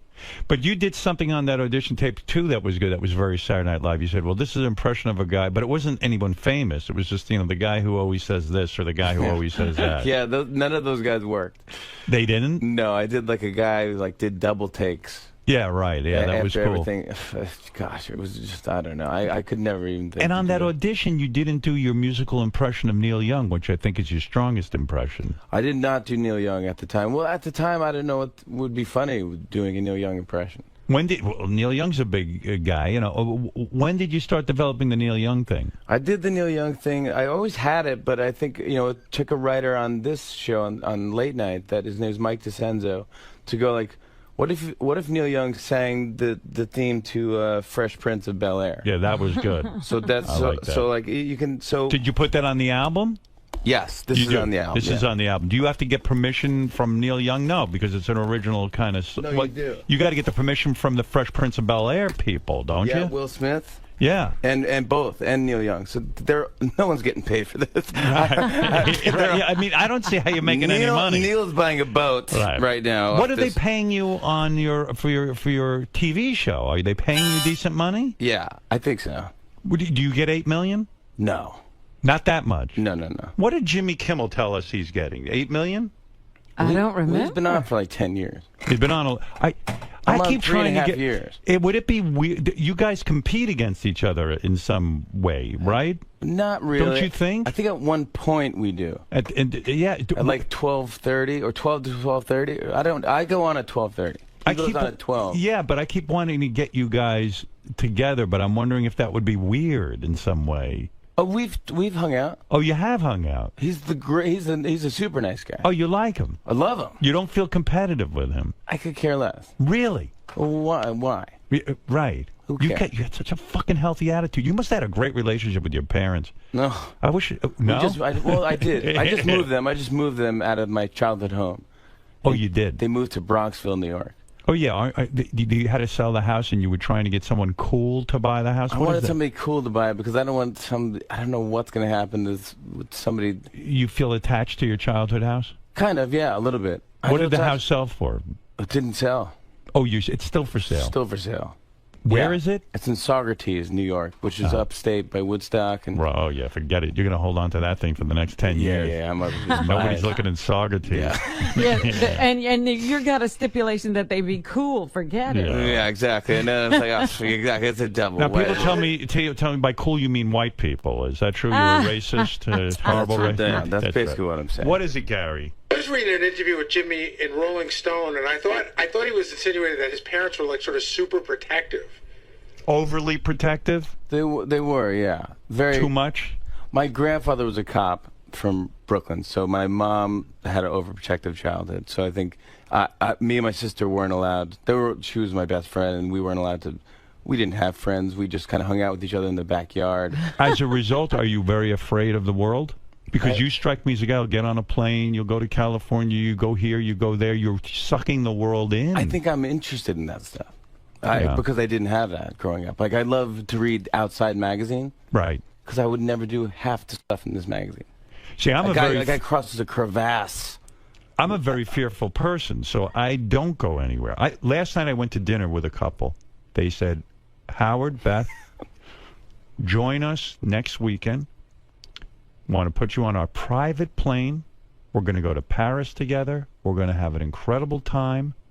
And they spelled out what we're going to be doing, blah, blah, blah. And I looked at my wife and go, oh, my God, Paris is a terrible place. And I don't want to How do I say no? Yeah, I mean, how do I say no to this? This is something everyone in the world should experience. This is like an episode of The Bachelorette. It sounds like filled with danger. Yeah, because it's a private jet?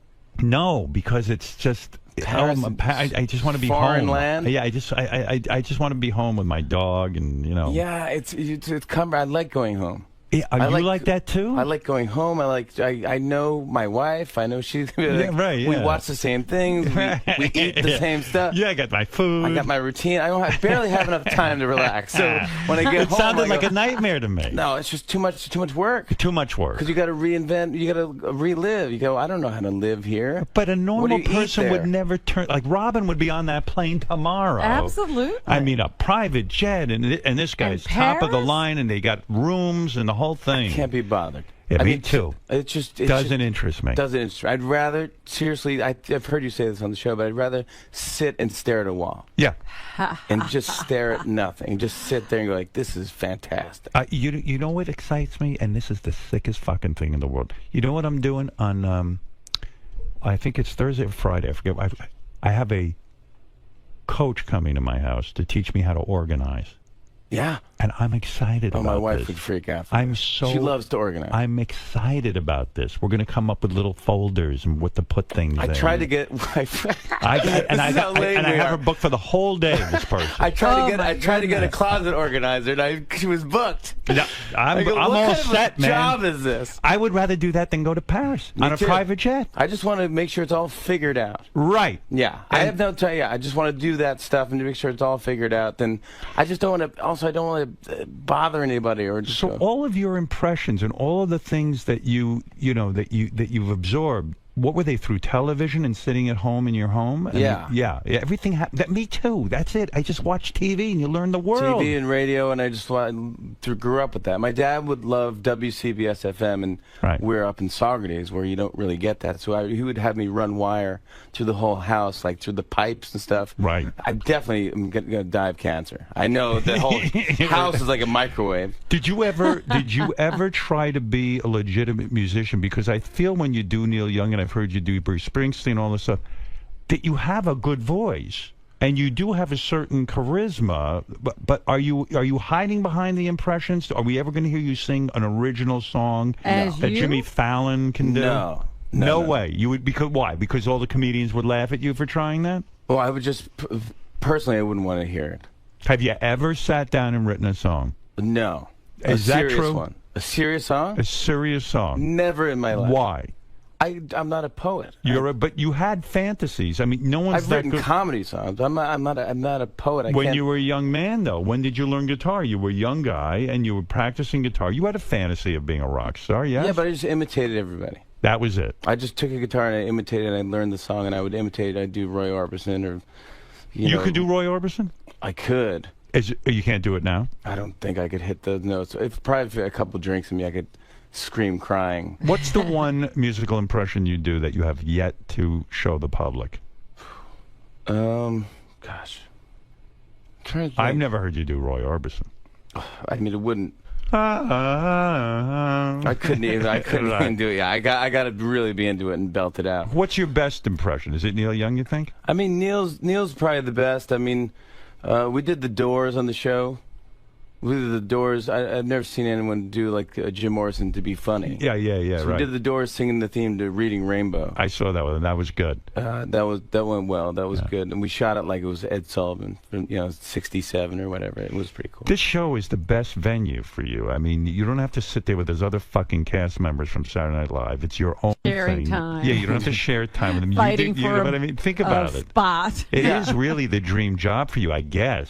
Although it's fantastic. It's great. And you don't have to worry about like ratings versus this one or that one. It's I'm on so late. Are you dying to do the Tonight Show? No, that's the death. No, don't do it. I told you that. You're not going to have any fun anymore. They're going to knock you in the head every time the ratings dip. Yeah, I They'll can't drive be you worried crazy. about that stuff. What about Craig Ferguson? Are you friends with him? Yeah. You are? Yeah, I'm friendly with him. How can we be friends with everyone we're at war with? It's like I don't know. Should I have more passion? And I think maybe. I don't know. You want to kill him? No, but it was a funny thing. Kimmel is he's just a smart guy. He's just funny. And this is a funny story. We were at the Emmy Awards, and the year before I just hosted the Emmy Awards. Right. The year before. So the next Emmys come, they want me to present with Kimmel. I go, great. Let's do it. So let's go. So me and Kimmel work out a bit. Where we're going to fight over the envelope or something like that. And, I remember, yes. Yeah. And we're about to go on, and he goes, hey, Jimmy, look at this. And he points at this rundown. It's on a computer screen, and it says, like, Jane Lynch opening, and then first envelope, J. Kimmel / J. Fafon. F-A-F-O-N. F-A-F-O-N. I just hosted the year before. I hosted the whole show. What, they fire everyone? Big thing. Wow. Great reviews. Oh, my goodness. Jay Kimmel's like, Jay phone. And I go, gosh, I wish I had my phone on me. I would take a picture of that and tweeted that out. See, that's interesting that you can actually be friendly with him. I mean, he's one of this. I don't even know if I should talk about this. He sent me an email the other night. His girlfriend Molly is sitting on the toilet to pee, and he goes in with his phone and takes a picture and sends it to me. He goes, you see, I can take pictures of my girlfriend like you do of Beth. Oh, my God. She wrote me a note. She goes, I'm going to kill him. She says, I'm going to give back to the earth after I chop him up and throw him in the ocean. I mean, it's crazy. I met her. She's fun. Maybe we should put together a super group, all you guys together for one big show. Maybe that's Rock and Roll Heaven? Yeah, it's sort of weird that you're all on almost at the same time, or, it's crazy. Yeah, I mean, I don't care. I think it'd be fun. It'd be great if was Kimmel? No, he was never 12:30. He was always 12. He's always... Was he 11:30? No, they won't put him on 12:15 or something. I said put you on 11:30 with that stupid Nightline. We're 12:37. Remember, he just got 5 minutes. Yeah, he's got to bug up his desk. He wants to get on at 11:30. I said, what do you care? It's so great. We're on 12:37. I want to be on at 12:36. Does it matter? 12:36 is going to change everything. I mean, does it matter if I'm on at 12:41? He's got all kinds of theories. If you get on a little bit early, then your ratings and blah blah blah. He's got the whole thing figured out. But then what happens? You don't check the ratings. I don't care. You then don't what care. happens? So what if we had an amazing rating? Right. Now we got to book, the magician every week? Was Obama really a great guest, or is it just the idea of Obama? When he actually comes on, it can be boring, yes? I don't know. I thought it was fantastic. I didn't see it. Oh, it was great. But do you have to be different with him than other? He's the president, so right. You got to be respectful. I'm respectful, but I don't change. I'm the same with anyone. Right, but he got up and sang with you. That was exciting, right? He did slow jam the news, and they, when you have the president on the show, they go, he wants to meet you. Alone. He doesn't want to meet you with an assistant or a stage manager. Oh. When the president arrives, you should greet him. Now, the president goes to like a dressing room like I do when I do your show. Is that where you put him? Yes, but I was in the University of North Carolina, Chapel Hill. So I see. Special deal. And does the Secret Service go in and check everything in the room? They have to do a sweep, right? They do a sweep like weeks before. Yeah, then right. they do it that day. Like the writers had to bring in all their laptops or whatever they wanted that morning before 9 in the morning, then leave. And Obama... Did they bring dogs in to sniff you, or do they leave that had nothing to do with the president, but yes, I do that before every He's show. always sniffed.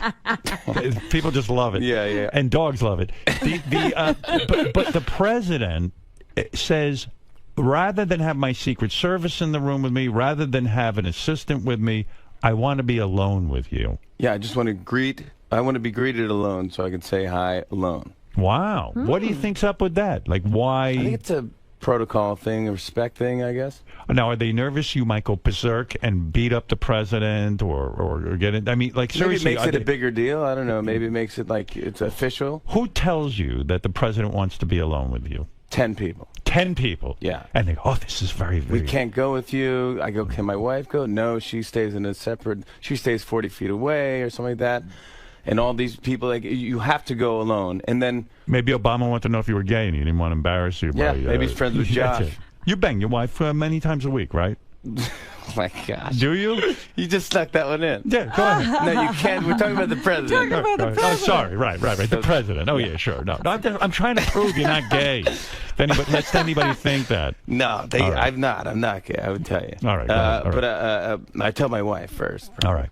But what happened was they go, you have to meet the president by yourself. So I said, okay. So I had one of those signs printed out that that limousine drivers carry at the airport. With your name? Yeah, it was President Obama on it. And the limousine waving at him. But are you nervous that you're going to go in there alone? Yeah. I would be. Yeah, it's kind of weird in a way. Because I don't know what happens. What if he says, like, I'm going to announce World War III? Right. So you walk in. So he comes out and I go, I was waving, I did the joke, and I go, hi, I'm Marcus. I'm your escort tonight. You want a water or anything, let me know. He starts laughing. He goes, okay, this is going to be fun. We're going to slow jam the news. He goes, where's your wife, Nancy? He knows exactly what's... Right, they've briefed him. He's been briefed. So he goes I over... met you 50 times. I don't know your wife. Yeah. Go ahead. So he goes, how are you? And she's mesmerized looking at him, and he's so charming, He's and he's presidential. Yes. And so you feel confident. There's all the dudes around him. And he goes, all right, let's rehearse the sketch. I go, now this is Slow Jam the News. He goes, no, I know the sketch. I've seen it. Seen it with Brian Williams. I can slow jam. I go, okay. So we go over and we look at the sketch from rehearsal on a laptop, and it goes well. And we didn't have to change much. We knew how far we can go for the president. So at the end, Brian Williams usually goes like, "Oh yeah." It's basically just reading the news, but in an R&B type of sexy thing. Yeah. So at the end, Brian Williams goes, "Oh yeah." So President Obama was rehearsing. He goes, "Oh yeah." Oh yeah. I go, "Come on, oh yeah." I go, "Can't you give me a little?" He goes, "No, I can't." That's I go, "Just give me a little spice on the end, like." That's and he's like laughing. He's like, "Yeah, no, I'm not gonna do it." But then live on the show, he did the whole thing. He goes, "Oh yeah," and then he takes the mic, holds it out, and drops it like Eminem in 8 Mile. He's all done. And then we go to commercial break, and he goes, "Did you see how I dropped the mic?" I go, "Yeah, it was unbelievable. It was hilarious." He goes, I improvised that. He's an entertainer. It was pretty cute. Yeah. I just came up with that. So maybe I'm missing it. It seems like your wife was in the room with you when you. She was 40 feet away or something. I see. She was in the next room. You got to call her in. And all you got to talk about privately was Slow Jam. There was no secret. Nothing. No. You didn't ask him anything sort of like you've always fantasized asking him about. Asking the president about. No. Yeah, well, that's why I called you. I asked your question. You know, I was so proud of myself, and this shows that I've matured. I want to compliment myself right now in this portion of the interview. Yeah, what advice did you give? Jimmy asked me to give him advice about interviewing them. He said, and Jimmy was very nice. He goes, "You're a very good interviewer. What would you do if you asked the president?" And I was joking around on your show, but I do exactly. But you gave me a real good question. Yeah, and I wrote down, and I'm not kidding. I said to my wife, "Why should I help Jimmy? Yeah. What if he has a great?" He goes, "I'm looking for a great moment." I go, "If Jimmy has a great moment, what do I get? What do I get out of that?" Right. And like, Jimmy who wants him becoming prospers from that, and you get nothing. Because I'm the opposite of Jimmy. I don't think about other people doing well. I don't like when other people do well. Yeah. And then I said, that's what my psychiatrist's been talking about. It doesn't take anything away from me. It's an honor that Jimmy would ask me this. So I said, I'm going to overcome the shit inside of me, and I'm going to write Jimmy this note. You're going to really think about that. And then I started writing questions, and I sent them to Jimmy. And then all of a sudden I had more questions. I said to my wife, maybe I'm going overboard with all these questions that I would ask the president. I mean, I'm being too helpful. But then I said, you know what? Again, I'm going to send Jimmy all of the questions. And I did. And I don't know that you used any. I did. I used one. I asked him. It was a great question. I said, "Do you eventually?" Because they didn't announce Mitt Romney yet. Right. But basically, it's in the bag. So I go, "Well, you're probably going to be running against Mitt Romney. Do you know him?" Right. And because now you're going to have to run against him. You're going to have to be doing the anti-Romney ads, attack ads. And do you know the guy? Yeah. Do you like him personally? Yeah. Yeah. And he goes, "Well." And I'll grind him into dirt. Yeah. He goes, "Well, we're not friends." That's what he said. Yeah. Wasn't that a great question? It's a great question. Look at that answer. Opened him right up. That was my moment. Listen, ignore my questions. No. Never ask me again. No, whatever. I'd like that because that's a smart thing. That's what I would want. I was actually very honored that you asked me that. Now, listen, Jimmy's new record. He wants to sell the album. He needs to. Now, QVC, is that the place where you go to sell albums? No, you come here. You move yeah, a lot I don't of think albums? so. No. I don't know. I don't think so. I just figured I see QVC. I see it like when I'm flipping the stations. I go, this is a thing. People are doing this on the album. Now, Paul McCartney is on the album because he performed with you on the show. Yeah. He performed Scrambled Eggs. Those are the original lyrics that he had for yesterday. Yeah, when he was writing Scrambled yesterday, eggs. Is that what it's supposed to be? Yeah, he didn't have lyrics yet, so he just put the word scrambled eggs in there. Wow. So what is on there? You performing Scrambled Eggs with him? So here's what happened. I go up to Paul McCartney. He's in. He's doing Saturday Night Live. Right. I go in for the pre-interview. Right. And he's the nicest human. He's nice to everybody. Right. So I go, hey Paul. He goes, hey Jimmy. How are you? I go, good. I go, we're gonna do this interview. He goes, yeah, we'll have a quick chat. It'll be a great chat, And I go, do you want to do? I wrote a sketch. He goes, oh, I'd rather not. Just rather do a chat. I don't want to do a sketch. We'll just do a chat. So he didn't even listen to it. I go, well, this is it's just one of the writers wrote out the lyrics to Scrambled Eggs. He goes, I'd rather just, have a quick, fun chat, we'll talk. And I go, and then someone's pushing me out of the room, and I start going, Scrambled Eggs. Oh, my lady, how I love your legs. I go, that was the original lyrics? Right. And he goes, of course I know, I wrote it. And I go, can I just do it for you? So I do Scrambled Eggs. Oh, my lady, oh, I love your legs. But not as much as I love scrambled eggs. Oh, have you tried scrambled eggs? Cut to his head is like over my shoulder reading the lyrics. He's like, waffle fries. Oh my! And he's really into it, and like laughing. He's like, all right, I'll do it. He goes, but I want you to do it with me. Right. And that's when you go, what is going on?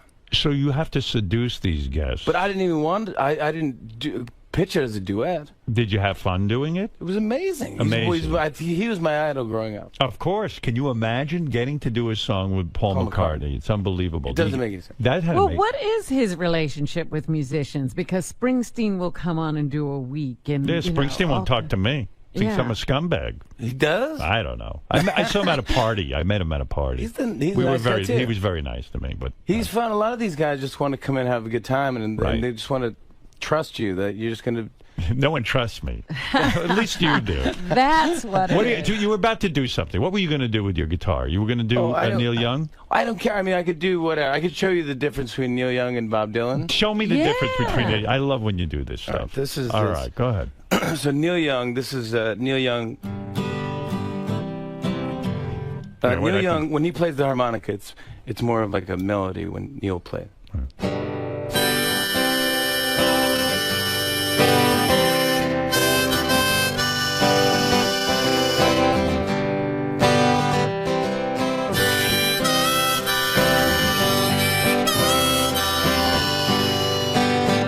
So that's basically Neil Young. I was on your show one night when you were doing some impression. I don't remember what it was, but I was so bummed because that meant you had to stop down and take like 20 minutes to get into your makeup. And I go, oh, get me the fuck out of here.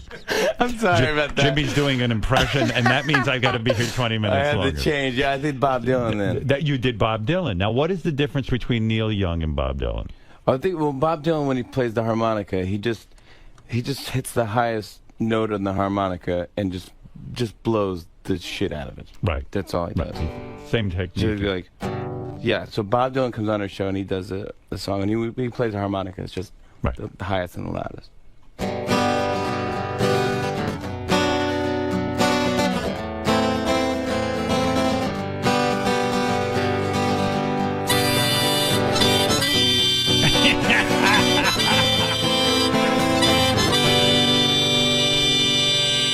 You see, now that's a great observation.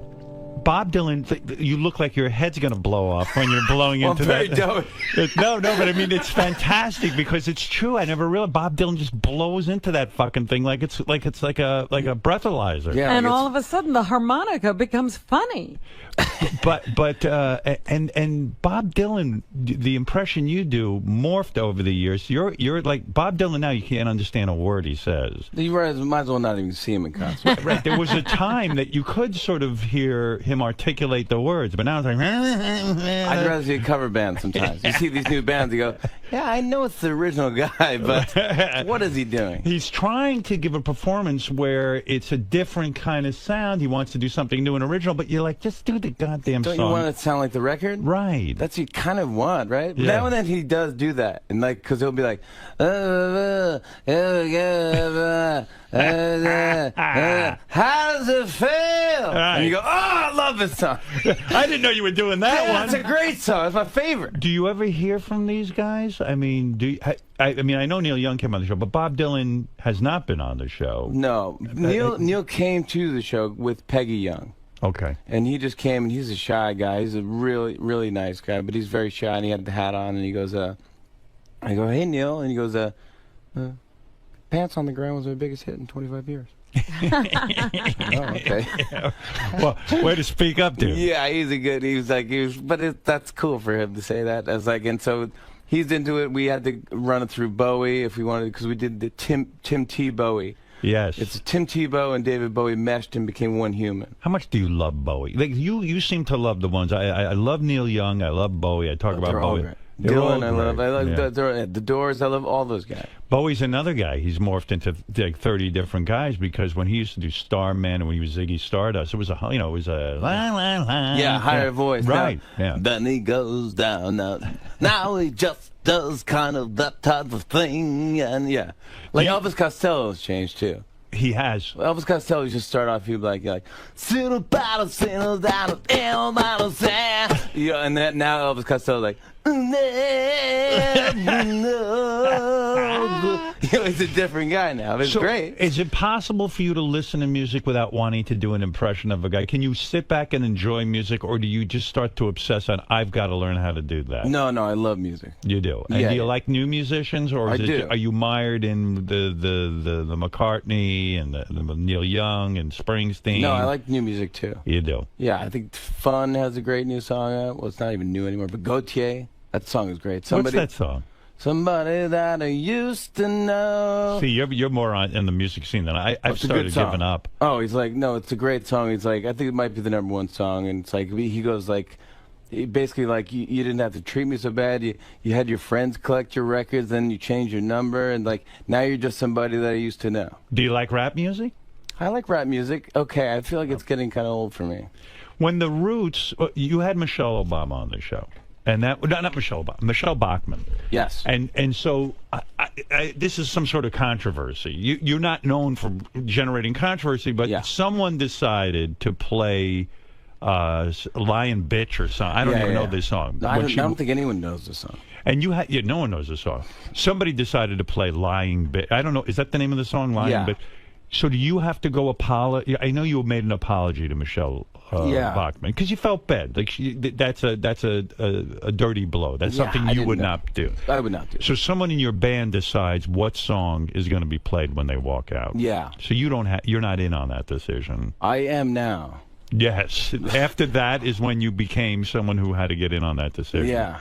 Yeah, because that upset you. Well, it was just like, I don't understand. I didn't even know the song. I don't think that anyone knows the song. So did the guys come to you and say, hey, we're sorry we did that? They go, yeah, well, it's like, what are you going to do? We tried to do some sneaky thing, just tried to do a little joke. Right. You know, we didn't think it'd be a big deal. Because no one knows that song. No one knows the song. They don't really even know her. They don't mean it. They don't know. And you're the nicest guy in the world, at least it seems to me. But, I mean, do you have to go chastise the band? Do you have to say, hey, you motherfuckers fucked me over? I mean, there's never any moment like that. You think he's a tyrant when he's... Maybe he is. A lot of these guys are. You know? No. I just said, like, dude, come on. What are you doing? Straighten this out. So now you're part of picking that. Yeah, well, I'm not part of picking it, but they just have to just clear them through us now. Have you ever fired anyone? Yeah. You have to fire writers and things like that? Yeah, we fired a lot of people. And you do it personally? No, but it's just, I think what it is we just kind of, it's such, we kind of know, everyone knows. I can't fire anyone. I can't do it. Oh. But that's we have producers. And what do you do if you have a writer and he's got a wife and a family and all that? I mean, what do you do? Look, you just got to do your job. You won't get fired. Yeah. Fred, I got to say it to you. No. Fred, I'm sorry. Saw that coming. Fred's here for life. Yeah. Benji, I don't know about, but Fred is here. No, Benji, you're here too. So let's plug the album. Let's really get people motivated to get this album so that you can make like 3 cents. I appreciate it. Yeah. It's a good record. It's got a lot of guest stars on it. Jimmy's new album, Blow Your Pants Off, is in stores now. Let's talk about some of the guest stars. We have McCartney. Yes. We have Bruce Springsteen. Yep, singing "Whip My Hair." We have Justin Timberlake. That was a great moment. That "Whip My Hair." Whip my hair back and Whip forth. my hair. That was crazy. That was the crazy. fact that he did that was so cool. Yeah, it is cool. It was amazing, and it was like we put the wig on him and the hat and the glasses and the beard. Like it was Bruce's idea to dress as 70s Bruce. And don't you think before you ask him that he's just going to go, "No, I don't want to do that. It's not. I'm a serious musician," kind of thing. I didn't ask him. So I asked him to do the duet, but then he goes, maybe I should do like a 70s Bruce. I go, yeah. You're going to get it? Would you wear like a costume? He's like, yeah. Yeah, because he had the hat on like he used to wear. He brought his own sunglasses from the Born to Run tour. Yeah, he looked like the 70s Bruce. People thought it was fake. People thought it was like a writer imitating or, a lookalike. And that's a big deal when you get a Bruce Springsteen to do something like doing that. this, and it was amazing, and he killed it. And it gives you credibility. I called, so I said, do you want to sing the Neil Young version of "Whip My Hair"? And he goes, Yeah, he goes, yeah, I'm not familiar with that song. Somehow I knew that. So I sent him the thing, and I sent him our version of it, and he goes, I love it. It's good. It's great. I love it. Do you send, when a guy like Bruce Springsteen agrees to do a bit like that, do you send him a gift afterwards? Do you have something? Do you call him? What do you know? What? A painting. You sent them a painting? No, I'm just kidding. No. Was it a painting of Drew Barrymore and her husband? Yeah, exactly. You just re-roll those re-roll out? the same one out. Right. I don't give him a gift. Right. Why give him a gift? Fuck him. Well, I mean, I don't want to fuck him. But I mean, I don't know. I mean, why? I think I don't know. Just, that's right. Okay, I'm just curious how you run the show. And should you? Yeah, because yes, I think you should send them a gift. I should. Yeah, I wouldn't send them one, but you should. You're a nice guy. I'm not. But like, what is a good gift? I don't want to send somebody like wine or something, right? A bottle of. What about a sweater? A sweater. Send him a sweater. I don't know. Justin Timberlake is on the album. We do the history of rap. That's one of the songs on the record that cost the most because we had to clear like 15 rap songs. And the book Thank You Notes 2 is Thank You Notes did very well. Yeah, was a bestseller. Yeah, number 2 did good too. And Thank You Notes is the bit you do on your show. It's a funny bit that you do, and you put it in book form. Yeah. And now you have Thank You Notes 2. Yeah, so you could read the jokes at home, and this one's got like a thing in it, so it plays the piano that the Roots play during the bit, so it's fun. And the book is a good idea because it gets people out there. They're thinking about you, and you reach a broader audience. Yeah. Right. It seems that all of these outside projects are to get people's attention as opposed to make money. Yeah. Yes. I think that's what it is, because I'm on so late. It's like... Jimmy wants attention. I really need... He needs attention. Yeah. Do you get enough attention now? Because you are a guy who needs attention. Oh, my gosh, I got too much attention. Yeah, and you go home and you just sit there and you wait for the next show. Yeah. Yeah, but you're not a sad sack like Letterman. You don't sit there and... No. And your hobby isn't working on cars like Jay Leno. I can't get into cars. Not, you know, it's funny. I was talking to Jay Leno, and I know you don't like him, so I won't talk about that. No, talk about him. Go ahead. But because I was thinking about getting a vintage car. Were you? Well, I got a place out in the Hamptons. Right. And I should get a convertible and drive around and be a cool guy. Right. All of them drive around. Yeah. And these cool cars, vintage cars. Right. So I go, what do you so I'm really researching this. I look into it, and I'm just not a car guy. Right. I'm awful. Awful driver. Less. I could care less. And I'm not a good driver. I just want airbags. And if you drive around in a vintage car, everyone's going to notice you, and you're going to look like a big douchebag. You're a real jerk. Right, and then, but I just don't know what I'm. Also, I don't know what I'm talking about. Right. So I go, Jay, what do you think about this? Should I get a Porsche 60 something Porsche? He goes, I mean, do you like cars? I go, not really. I mean, I don't really like cars. He goes, then don't get a car. Right. He goes, get a truck.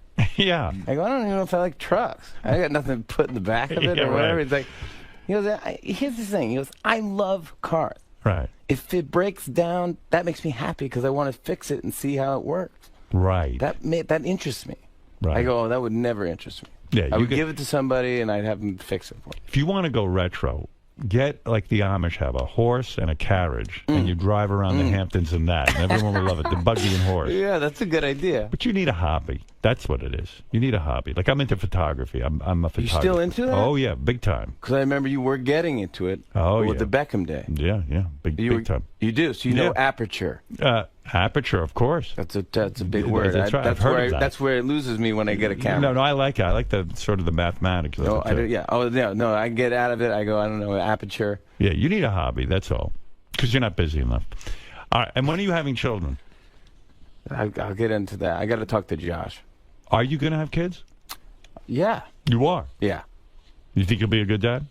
Yeah. I think you'll be a good dad. I think I'd be fun dad. Will you lock the kids up in the house and not let them out like you were raised? Yeah, they're not allowed to leave. No, okay. All right, listen. Everybody, excuse me. Everybody loves Jimmy Fallon. He does it all. He does bits. He interviews. He tells jokes. Yeah. Whatever you want from him, he'll do. He tap dances. And the Bee Gees guy died. He was on my show. He was a great guy. Robin talented. All the good guys. Oh, who's the good harmonies out there now? Crosby, Stills, and Nash? No, yeah, but nobody does harmonies anymore. No. They don't make records like that The Bee Gees anymore. are just amazing. Amazing. The Beach Boys had great harmonies. They did. But Robin Gibb was one of the greatest guests I ever had on my show. he came in with his wife. They were swingers. And he would talk about threesomes with his wife. And the whole thing. Right, Robin? Yes, he did. He opened up. He came in told he had like 10 jokes ready to go. Yeah, he was a great guy. We did Justin and I did the Gibb brothers on Saturday Night Live, and that's tough to do, right? With Barry Gibb. Yeah. It's okay. I love them, so I think it's just me singing. Doing what is it? It's more like it's kind of like Aaron Neville. This is kind of the same impression, where it's like, look the feel of cotton. You know. I don't know much, but I know I love you. It's almost like someone's taking the volume up and down. So Barry gets kind of like that. It's like, good evening, ladies and gentlemen. We have a great show tonight, and that's my favorite show. How's that? You know, it's like, why he would never talk like that and realize. So I did that, and so Justin we just made it so that him and his brother have a weird relationship and all that stuff, and it's a weird sketch, but they loved it. Talented guy as you are, isn't it weird they never found the right movie for you, a movie career? There's certain guys like that. Dana Carvey's another guy like that. I don't know what you would do. All the impressions. Right. No one in Hollywood doesn't know what to do with you, right? Yeah. There's nothing. There is no. So maybe the talk show is the right place for you. Absolutely. I'm thinking this is the right move. I think if I did a movie, they just cast me as a guy. Right. And that anyone could do that. Yeah. You just be a guy who dates somebody, and you break up, and then you go back out at the end. Well, you're a tremendous talent. I love having you here. Jimmy Fallon. It's always fun. Get the record. It's out now. It's fun. New album, Blow Your Pants Off, is in stores now. It features many, many big stars. It's not just Jimmy.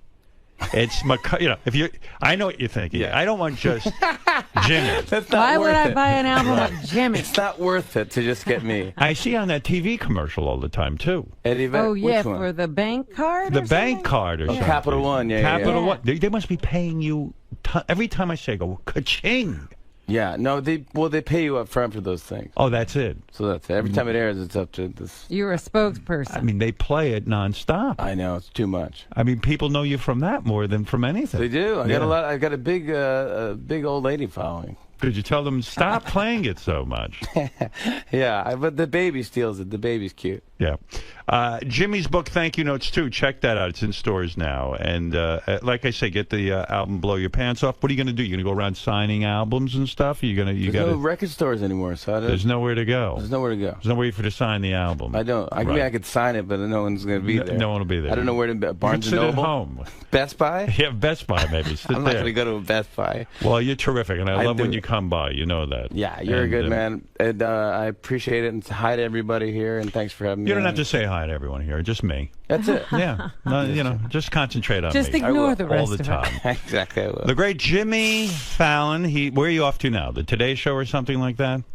I think so. Oh, really? You're going to do that? I think I'm doing like that. I'm doing some radio. I'm doing some Piers Morgan, I think. Oh, Piers. I'm doing Piers, and I'm doing The View. The View. All right. So you've got a busy schedule. You can't sit here all day. I could, but right. I do. All right. Jimmy Fallon, everybody. Jimmy. I gotta get it. Hey. That was awesome, man. Oh, it's fun, man. It's fun. I could do that for like 10 hours. I love it so much. How do you do impressions rapid fire like that at 8 o'clock in the morning? I mean, you're probably barely awake at this Coffee, caffeine. But it's fun. He gets, he knows how to do it. He's a pro. He gets it out of you. It's like he knows. He's just great. It's just it's a joy. It's just everyone's professional. They've done it now for so long. I think they know how to do it and how to get the best out of every guest. So much was made about the fact that you're a nice guy and he's perceived as a mean guy and that no one trusts him. Why do you trust him? Because I've just been on the show so many times that I just know I don't know. He's smart. And he's an intelligent man. He started to do your show a lot, so there's like this mutual respect that goes on there. I mean, he's just a good guy, and just like he's always, I don't know. I think he knows what I do, and so he doesn't need to push because there's no sense in pushing. I'm going to do what I'm going to do anyway. All right. Blow Your Pants Off. The new Blow Your Pants album. Off. Pick it up. Blow Your Pants Off. It's got a lot of guest stars. It's good. It's a great record. It's fun. It's the summertime jam of the year, and it's going to blow your pants off. Well, you blew the doors of the studio off today, sir. Thank you, my friend. All right, man. Perfect. That was great.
This is the best of the wrap-up show. A recap and behind-the-scenes look with John Hein and Gary 𝗏𝗏𝗏𝗏. The best of the wrap-up show begins now. Hey, it's Gary 𝗏𝗏𝗏𝗏. On Monday's wrap-up show, we had sort of a Father's Day wrap-up in and of itself. Fred was there, Scott DePace was there, John Hein, and his fathers. We talked about what it's like raising boys versus raising girls, coaching, all the craziness that goes on with being a father. Here's what happened.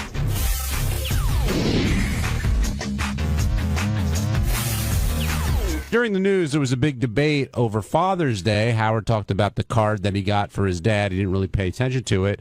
And then it was revealed that a lot of emails went around wishing everyone a happy Father's Day. And, of course, the debate came up, who's a good dad? And I was honored to be put in the category with Fred and Gary.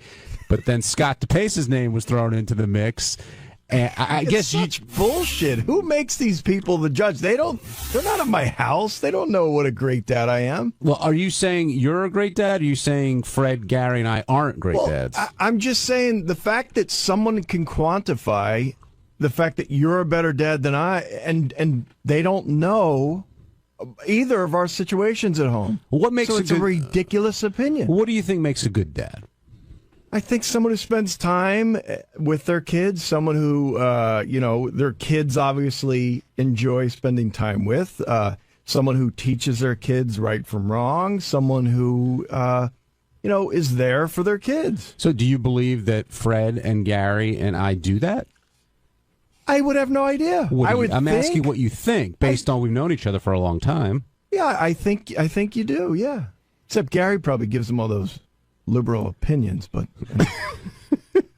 besides that. So you missed the whole conversation, right? You came into it kind of late when your name was put out there. Yeah.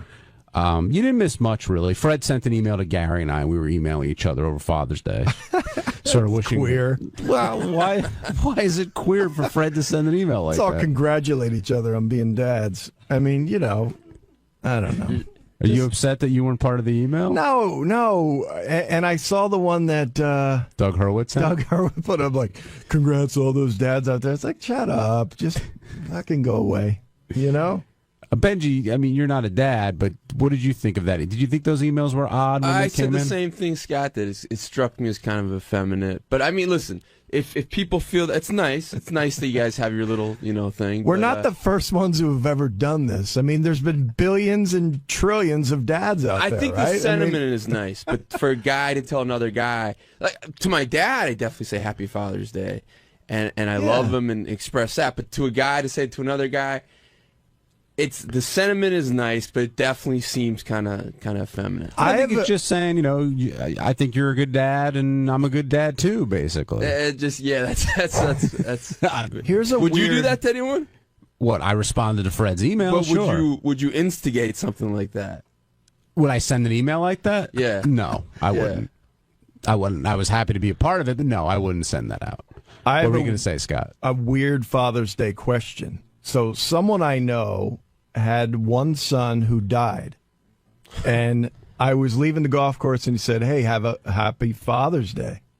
Do I say you too, or how do I say? I hope you're having a great Father's Day. And did you know his son?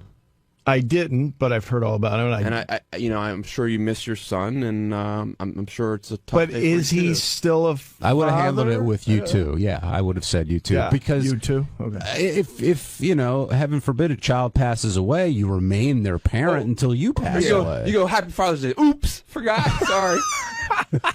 I was like, what did you do? I just said thanks. You didn't wish him a happy Father's Day? He still has a kid living? No, they're all gone. Well, chances are he has a father as well, so you're covered. He's someone's son, right? Well, that's not. You don't say Happy Father's Day because you're someone's son. I'm saying it could have worked for you either way if you got called on it for some reason. But yeah, I think you say you too there. No. You definitely remember the son and that he lost his son or daughter at that point. Are you enjoying coaching? I love it. I mean, I must be loving it because I've done this spring. I did a spring travel team. I did my son's rec team, and then I did my younger son's rec team. Is it hard? And now I'm doing summer travel. Is it hard to play everyone equally? Don't you want to go for the win? Oh God, yeah, absolutely. It's really tough making that lineup each week. And I found towards the end of the season, I started just sticking to my guns a little more and putting the guys that deserve to play certain places there. And how old is the team? What grade? They're third, fourth, and fifth grade. How did everybody feel? How did the parents feel, more importantly, when you started going for the wins and kind of sitting some of the kids? I didn't hear any complaints. I think, we just had the team party. A number of them were there, and, everyone seemed to have a good time. David in Iowa, you're on the wrap-up show. Hey, David. Hey, hello. Hey, I was calling on the Father's Day thing. I have buddies of mine that have been friends for, years, and I think it'd be more effeminate, as you guys are saying, to avoid the subject on Father's Day when the day is set aside for, people who aren't fathers, than to wish them Happy Father's Day. Saying, fuck it, and it doesn't exist is, more emasculine than being a man and wishing a good friend of yours Happy Father's Day. I would wish a good friend of mine Happy Father's Day if I saw him. I'd say, I saw a lot of dads, everyone says Happy Father's Day. Yeah.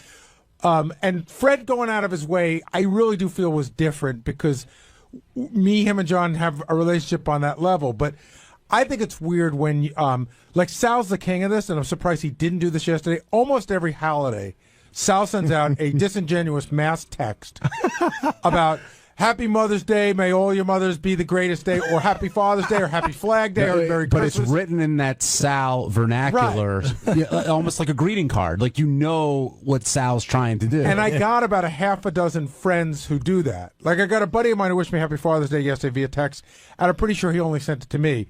But there's a lot of people who send out everyone in their book, and to me that completely dilutes it. Yeah, it's just weird taking the time to type it out and doing all that stuff. I mean, if you see someone, that's one thing, but yeah, but also to say Happy Father's Day. Maybe you say, "I hope you're having a good Father's Day." Well, that's what I got. Yeah, but to say Happy Father's Day there's nothing wrong with that. I think it is. Why? It just strikes me as a little too soft. Should I have an unhappy Father's Day? No, but to say to another man, Happy Father's Day. Do you guys think Howard is offended when he's not included in sort of the who's a good dad conversations that we have? Fred fell into that weird abyss that can happen on the show where you just don't see it coming because Howard goes, oh my God, Doug emailed me and I don't want to be bothered with that. And then Fred goes, yeah, I sent one to John and Gary. Well, why didn't you include me? And Fred goes, well, you already said you're annoyed. He goes, yeah, but you didn't know that yet. No, but I think Fred went through it. It's it's that thing that Howard's like, well, why does anyone sit next to me?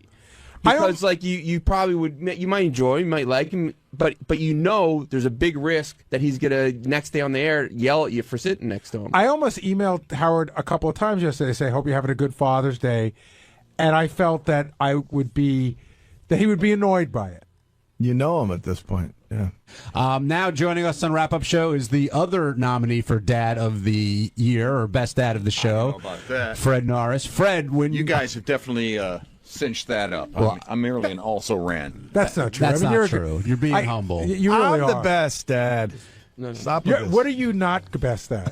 That's right. But what you were telling a story during the break about, just tell real bit about the game ball, because, you know. There's a game ball you give out to whatever player did a great play or whatever during the game. So I feel really bad about this, but I had all the kids lined up afterwards, and I go, and today's game ball goes out to, and I started pointing towards my son Kyle, and then I pulled it back, go, no, Peter. Oh, Jesus. It was bad. I felt terrible. And surprised he didn't attack you in the middle of the night with a bat. And that's why you don't get the vote for best dad on the show. Come on. Torture your kid like that. But Fred, how did you think? Do you think Howard was offended that you didn't send him that email? I don't think so. I think that's just him doing his thing that he normally does on there, which is, if he sees something that could be considered a weakness, he attacks. And job well done.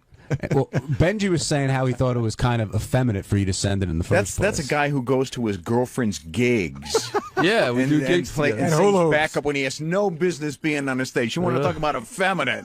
There you go. You're more of a girlfriend than you're a boyfriend. I'm a great girlfriend. But no, I think there's something that's it reminds me of, and I hate this. I assume you probably that's the thing. Did you do this? You're going with stereotypes, Benj. Can I finish? It reminds me of guys that say, I don't want you to finish. like, we're pregnant. It's going nowhere. I hate when guys say, like, we're pregnant. No, I get that, but I don't see. I don't see. Did you say we're pregnant? No. No, I didn't. Well, I applaud that you said at least kept that part of your manhood. Never said that, Benji. I applaud that. A man with C+ breasts is calling me effeminate. Didn't Fred wear the baby Bjorn? You know the never. Didn't you say? No, I drew the line at that one too. Absolutely not. You can have my balls, but I'm not wearing the Bjorn. Well, like I said, that was brought up to me, and I said, no, I'm not wearing it. Sorry, can't happen. I want to move on this for Oliver. One other Father's Day thing, and then we're going to get to Mark Wahlberg, which is Howard talked about. He's like, hey, I raised 3 daughters. I went to the recitals. The difference between raising boys and raising girls, because you guys have boys and Fred and I have the girls, and it's really night and day. Well, it is because Scott sort of touched on it a little bit.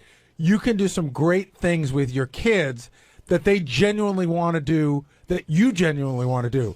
Meaning, like when I would say we're going to the Jet game today, there was mass excitement from everybody except for even Mary, because Mary stayed home without us. So you can't do that. You know what I mean? You have to go see Taylor Swift, and which, by the way, frighteningly, I think you're beginning to like. You get to go. I've grown partial to Tay Tay. It's true. They're not in the One Direction, are they? No. Oh, you're lucky. But you go to even when I remember when John's kids were younger. Disney on Ice. All those boy band concerts, dance recitals. So Fred, you're going through that right now with One Direction, because I did it with like Hillary Duff. By the way, if anybody has tickets out there for Madison Square Garden in December, I'm not going to be shameless about this. Give me some tickets. See, and that I think is part of what makes a good dad, because you clearly don't want to go, and you're going for your kids because you want to see your kids enjoy it. And well, they expect you're the father. You're supposed to participate. You don't just donate sperm and then walk away. But Fred brings up an excellent point. I remember the moment where I decided whatever favors I had would no longer be used on me, they would be used on the kids. And I don't even ask for favors. And it was to get Barney tickets at Madison Square Garden. Yeah. Like I said, I know if I talk to the record company guy and I get to buy tickets to him, I can't go back in a month and ask for Springsteen tickets. That's a sacrifice I'm going to make. But our kids are all worth it. Hey, so Gary, will you ever, because you have your sons are 14, 17? Yeah. Will you ever talk about a chick being hot? No.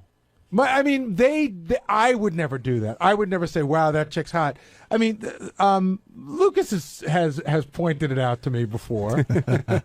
Well, and how does that get mentioned? You go does that? Dad, that chick looks interesting. No, he's like, she's super pretty or something. He doesn't. I don't think